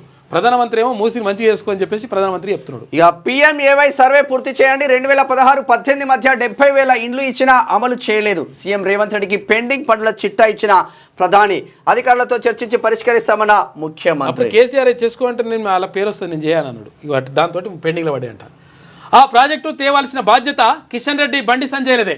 నిధులు తెస్తే కిషన్ రెడ్డికి గండపెండేరం, తర్వాత భరాసాను విలీనం చేసుకునేందుకు భాజపా యోచన. అందుకే కేసులు CBIకి ఇవ్వాలంటున్నారు. తన భాగస్వామి కేదార్నాథ్ మృతిపై కేటీఆర్ ఎందుకు మాట్లాడతలేరు? ఢిల్లీలో సీఎం రేవంత్ రెడ్డి నిన్న వ్యాఖ్యానించారు. రూపాయలు 43.5 కోట్లకు అమెరికా గోల్డ్ కార్డు. సంపన్నులకు ట్రంప్ శాశ్వత వీసా ఆఫర్. వీసా ఆఫర్ చేస్తూ ఉన్నారు. 10 లక్షల మందికి అమెరికా 10 లక్షల మందికి అవకాశం ఉందంట. EB-5 వీసా రద్దు చేస్తూ ఉన్నారు. ఎవరైతే పెట్టుబడులు పెడతారో వాళ్ళకి శాశ్వత వీసా ఎప్పుడైనా పోవచ్చు, ఎప్పుడైనా రావచ్చు. ఇక పౌరులందరికీ పింఛను, అసంఘటిత కార్మికులకు, గిగ్ వర్కర్లకు వర్తింపు అని చెప్పేసి కేంద్రం యోచిస్తూ ఉందట. ఇక రాష్ట్రంలో ఫార్మాలో రాష్ట్రానికి కీలక పాత్ర. భారత్లోని బల్క్ డ్రగ్స్ ఆదాయంలో 40% హైదరాబాద్ నుంచే. బయో ఏషియా 2025 ముగింపు సదస్సులో కిషన్ రెడ్డి పరిశ్రమల అవసరాల మేరకే వనరులు అందిస్తామంటున్నారు శ్రీధర్ బాబు. 40% కాదు, ఇంకా 60% పెంచితే మనమే నాశనం తప్ప ఏం లేదు. పోసాని అరెస్ట్. హైదరాబాద్ను తన ఇంట్లో అదుపులోకి తీసుకున్న రాయచోటి పోలీసులు. రౌడీజం చేయొద్దంటూ వారితో కృష్ణమురళి వాదించిండు. ఇట్లా ఉంటే నిమిషానికి 5,000 లీటర్ల నీటి ఊట. SLBC టన్నెల్లో క్లిష్ట పరిస్థితి. సొరంగాన్ని పరిశీలించిన నిపుణులు ఇప్పటికీ దొరకని కార్మికుల ఆచూకీ. నిపుణులు ఉన్నతాధికారులతో మంత్రుల సమీక్ష. పూడికతీత వేగవంతానికి నిర్ణయం అయితే తీసుకు ఉన్నారు. చాలా దారుణమైన పరిస్థితులు మాత్రం ఉన్నాయని చెప్పుకోవచ్చు. ఒకసారి నమస్తే తెలంగాణ చూద్దాం. ఏమంటుందో ఆశలు ఆవిరేనా. టన్నల్ ప్రమాదం జరిగి 5 రోజులు ఇప్పటికీ లభించని కార్మికుల ఆచూకీ. ఇక పూర్తిగా మూసుకుపోయిన సొరంగం ముందుకు సాగని సహాయక చర్యలని చెప్పేసి చెప్పింది. పరిస్థితులు దారుణంగా ఉందంట. మొత్తం బురద ఇట్లా అంతా వచ్చేసి చూడండి, మొత్తం దారుణంగా ఉంది. మోదీ జులక్, సీఎం షాక్. అమ్మా, మోదీ జలక్ అంట, సీఎం షాక్ ఇచ్చిందని, సీఎం కు షాక్ అయింది. సరే, వీటి ఈమెకు షాక్ అవుతున్నది. పాపం ఏంటంటే విషయం ఏంటంటే నిన్న ఎవరు ముఖ్యమంత్రి రేవంత్ రెడ్డి ఏమన్నా అంటే మా పోటీ క్లియర్గా భారతీయ జనతా పార్టీతోనే బీఆర్ఎస్ పని అయిపోయిందని అన్నాడు. అందుకని ఈమెకు షాక్ అయితే ఇంకో షాక్ అంటది. రేవంత్ ను నమ్మని AICC మోదీని కలిసిన ప్రతిసారి తోడుగా AICC నమ్మలేదని చెప్పేసి మీకు వచ్చి చెప్పిన అది. అరే ఒక రాష్ట్రంలో ఉన్న ఏ పార్టీలో ఉన్న ముఖ్యమంత్రి అయినా, కేంద్రంలో ఉన్న ప్రైమ్ మినిస్టర్, ఇక్కడ ఏ పార్టీ అతనైనా 100% కలవాల్సిందే, కలిసి తీరాల్సిందే. మీలాగా ప్రైమ్ మినిస్టర్ నరేంద్ర మోడీ హైదరాబాద్లో అడుగు పెడితే నాకు జ్వరం వచ్చింది, దగ్గొచ్చిందని మీరు ఢిల్లీకి పోడు కాదు. నా పాలన అద్భుతం, మంత్రులంతా సమర్థంగా పనిచేస్తున్నారు, ప్రధానమంత్రితో కులగణనపై ప్రస్తావించలేదు, కేబినెట్ విస్తరణ ఉంటుందని చెప్పలేదని చెప్పేసి రేవంత్ రెడ్డి అన్నాడంట. కులగణన విషయం మాత్రం మరి మాట్లాడాల్సింది. రేవంత్ను నమ్మని AICC అని చెప్పేసి మోడీని కలిసిన ప్రతిసారి తోడుగా ఈమెకు వచ్చి చెప్పినట్టు అన్నట్టుంది. సంబంధమే లేకుండా కేటీఆర్ ను బదనాం చేసే కుట్ర. లాయర్ సంజీవరెడ్డి, రాజలింగం, కేదార్ మరణాలను అంటగట్టేలా ఢిల్లీలో వ్యాఖ్యలు. మరి వాస్తవమే కదా మీ దాంట్లోనే. 2 రోజుల్లో ఆపరేషన్ పూర్తి చేస్తామని చెప్పేసి వాళ్ళు అంటారు. బాకీలు కట్టి బాటలు వేసిందే బీఆర్ఎస్. ఓ అయ్యా, బాకీలు కట్టుడు కాదు, మొత్తం నాశనం చేసింది బీఆర్ఎస్ అని చెప్పురి. మాకు నచ్చినట్టు మార్చండి. కాంగ్రెస్కు అనుకూలంగా కొత్త అట్లాస్ అంట. కేసీఆర్ పాలనా దక్షతను చాటిన తాజా గణాంక నివేదిక రద్దు చేసి కొత్తగా రూపొందించాలని CMO ఆదేశాలు. తాజా నివేదికను రూపొందించిన అధికారులపై చర్యలు. రాజకీయ కక్ష సాధింపుతో ఉద్యోగులను బలిపెడతారా? సీఎం తీరుపై భగ్గుమన్న ఉద్యోగ సంఘాలు నేతలు. చూసుకో ఈమె ఎట్లా ఉన్నారు. పవర్ డిమాండ్లో ఆల్ టైమ్ రికార్డ్ ఈసారి. మరి గరిష్ట డిమాండ్ 16,506 మెగావాట్ల నమోదైందంట. పండగ పూట ఇంటికి చేరిన రైతు. బెయిల్పై విడుదలైన అబ్బాడి రాజిరెడ్డి కుటుంబ సభ్యులను కలుసుకొని భావోద్వేగం. అసైన్ పట్టా అభియోగాలతో గత వారం అరెస్టు. కేటీఆర్ ప్రత్యేక చొరవతో న్యాయ పోరాటం. మరి చొరవ తీసుకుంటారు, బాగానే చొరవ తీసుకుంటుంటారు రైతుల కోసం అని అంటున్నారు. కానీ మరి ఇప్పుడు ఏమైంది ఆయనకి? రాజలింగమూర్తి గురించి ఎందుకు మాట్లాడతలేడు కేటీఆర్? ఆయనకి ఎందుకు భరోసా ఇస్తలే? మరి వాళ్ళ ఇంటికి పోయి ఎందుకు కలిసి వస్తలే? ఎవ్వడు పోతలేడు నిజంగా, ఒక్క పార్టీ కూడా పోతలేడు. అదే చెప్తున్నా నేను, ఇవన్నీ దొంగలు కలిసి ఊర్లు పంచుకున్నట్టే ఉన్నాయి. వేటు భయం, ఫోటో నాటకం, ఫిరాయింపు ఎమ్మెల్యేలో అనర్హత భయం, ఇక బీఆర్ఎస్ పోరుతో ఫిరాయింపుదారుల్లో గుబులు, అనువైన శాఖల కోసం ఎమ్మెల్యే. నిజంగా కూడా ఇది వాస్తవం. ఇది విషయం ఏంటంటే ఫిరాయింపిన వాళ్ళు ఫిరాయించిన చెప్పుకుంటుంది కూడా ఇప్పుడు ఏం చేయాలని అర్థమవుతలేదు పరిస్థితి. ఇవాళ ఎమ్మెల్సీ పోలింగ్, 2 ఉపాధ్యాయ 1 పట్టభద్రుల ఎమ్మెల్సీ బరిలో 75 మంది అభ్యర్థులు, మొత్తం 973 పోలింగ్ కేంద్రాలు ఏర్పాటు చేసిరని రాసింది. కానీ ఏం రాయలేదు చూసినావా? డీలిమిటేషన్తో దక్షిణాదికి దగ్గర ఉద్యోగులకు సర్కారు బాకీ 10,000 కోట్లు. ఇక ఇప్పటికీ రాలిన మట్టిపూలు రోజు రోజు ఎంతమందిని చంపేస్తుందో ఇది పాపం. నేలకరిచిన రియాలిటీ, బీఆర్ఎస్ హయాంలో క్రమంగా పెరిగిన స్టాంప్, అన్నదాతలపై అధికారుల దౌర్జన్యం. ఇక ఎమ్మెల్సీ ఎన్నికలకు సంబంధించి మొత్తం కూడా పూర్తిగా నడుస్తూ ఉన్నాయి. ప్రారంభమైన ఆల్రెడీ 8 గంటలకే స్టార్ట్ అయిపోయినాయి. పోలింగ్ ప్రక్రియ ప్రారంభమైంది. అయితే మొత్తం మీద ఇక్కడ బీసీ వర్సెస్ రెడ్డి అనేటువంటి నినాదంతో ముందుకెళ్తున్నట్టుగా కనిపిస్తూ ఉంది. అయితే ఏది ఏమైనప్పటికీ 100% తమ అభ్యర్థిని గెలిపించుకుంటామని చెప్పేసి, అంటే ఇక్కడ డబ్బులు బిబ్బులు ఇవన్నీ ఏం పనిచేయరని ఆయన 100% ఇక్కడ దిశ ఒక కథనం అయితే వేసింది. మల్కా కొమ్రయ్య, ప్రసన్న హరికృష్ణ, పూల రవీందర్. ఎమ్మెల్సీ ఎన్నికల్లో బీసీ వాదం, బీసీ అభ్యర్థుల వైపు ఓటర్ల మొగ్గు. మల్కా కొమ్రయ్య, ప్రసన్న హరికృష్ణ, పూల రవీందర్ కు పెరుగుతున్న మద్దతు. అన్ని పార్టీలోనూ బీసీ కీలక నేతల సపోర్టు వీరికే. నేడే పోలింగ్, మార్చి 3న కౌంటింగ్. ఎమ్మెల్సీ ఎన్నికల్లో బీసీ నినాదం ఒక్కసారిగా మారుమోగుతున్నది. కొద్ది నెలలుగా బీసీ వాదం అనేది రాష్ట్ర వ్యాప్తంగా వినిపిస్తున్నది. తాజాగా ఎమ్మెల్సీ ఎన్నికలు జరుగుతున్నందున బీసీ వాదం ఊపందుకుంది. ఎమ్మెల్సీ అభ్యర్థుల ఎంపిక నుంచి ప్రచారం ముగిసి నేటి పోలింగ్ వరకు బీసీ నినాదమే ప్రధాన ఎజెండాగా మారింది. అయితే ఆయా స్థానాల్లో పోటీ పడుతున్న బీసీ అభ్యర్థులను గెలిపించుకోవాలనే దృఢ నిశ్చయానికి ఓటర్లు వచ్చినట్టు తెలుస్తోంది. అయితే ఇవాళ పోలింగ్ నేపథ్యంలో పట్టభద్రుల ఓటర్లు బీసీ అభ్యర్థుల వైపే ఉన్నారని తెలుస్తోంది. వారికి మద్దతుగా నిలిచి ఎన్నికల్లో గెలిపించి మండలికి పంపించాలనే నిర్ణయం తీసుకున్నట్లు టాక్ వినిపిస్తుందంట. ఆ ముగ్గురికి పెరిగిన మద్దతు. రాష్ట్రంలో కరీంనగర్, మెదక్, ఆదిలాబాద్, నిజామాబాద్ జిల్లాల గ్రాడ్యుయేట్ ఎమ్మెల్సీ ఎన్నికల్లో పాటు వరంగల్, నల్గొండ, ఖమ్మం, కరీంనగర్, ఆదిలాబాద్, నిజామాబాద్, మెదక్ జిల్లాల టీచర్ ఎమ్మెల్సీ స్థానాలకు ఎన్నికలు జరుగుతున్నాయి. ఈ 3 స్థానాలకు కూడా ఇవాళ పోలింగ్ జరగనుంది. అందుకు అధికారులు అన్ని ఏర్పాట్లు చేశారు. బీజేపీ తరఫున మెదక్, కరీంనగర్, ఆదిలాబాద్, నిజామాబాద్ జిల్లాల గ్రాడ్యుయేట్ ఎమ్మెల్సీగా పోటీ చేస్తే వీళ్ళకైతే గ్రాడ్యుయేట్ ఎమ్మెల్సీగా, తర్వాత టీచర్ ఎమ్మెల్సీగా ఇక్కడ మల్కా కొమ్రయ్య, ఇక్కడ టీచర్ ఎమ్మెల్సీగా నల్గొండ, వరంగల్, ఖమ్మం జిల్లాకు సంబంధించినటువంటి ఉమ్మడి జిల్లాల టీచర్ ఎమ్మెల్సీ అభ్యర్థిగా ఇక్కడ పూల రవీందర్. వీళ్ళందరూ కూడా ముందుకు దూసుకువెళ్తున్నటువంటి పరిస్థితి కనిపిస్తూ ఉంది. 100% పైసలు ఒకవేళ వీళ్ళు అంటే కొంతమంది ఏమంటారంటే, కొంతమంది మల్కా కొమ్రయ్య కొన్ని డబ్బులు వంచుతారని అంటున్నారు. మనం వాస్తవాన్ని మాట్లాడుకోవాలి, కొంచెం అంటున్నారు. కానీ మొత్తం మీద బీసీల వైపే ఇక్కడ పట్టభద్రులు, తర్వాత టీచర్లు ఉన్నట్టుగా 100% చెప్తున్నటువంటి పరిస్థితి కనిపిస్తూ ఉంది. మొత్తం కూడా మేము ఏమైనా సరే పైసలు ఏమైనా ఒకవేళ వంచుకుంటే ఈయన పైసలు ఈయనే వంచుకోవాలి, కానీ వేరే తరపున రాదు కదా. ఇప్పుడు నరేందర్ రెడ్డి ఉన్నారు, రెడ్డి కాబట్టి ఇక ఆ రెడ్డి సపోర్ట్ చేసి పైసలు పంపిస్తూ ఉంటారు. అట్లా ఉంటది ఇది పరిస్థితి. కాబట్టి మొత్తం మీద తేలిపోతుంది లెక్క. ఇవాళ సాయంత్రం 4 గంటల వరకు లెక్క తేలిపోతుంది.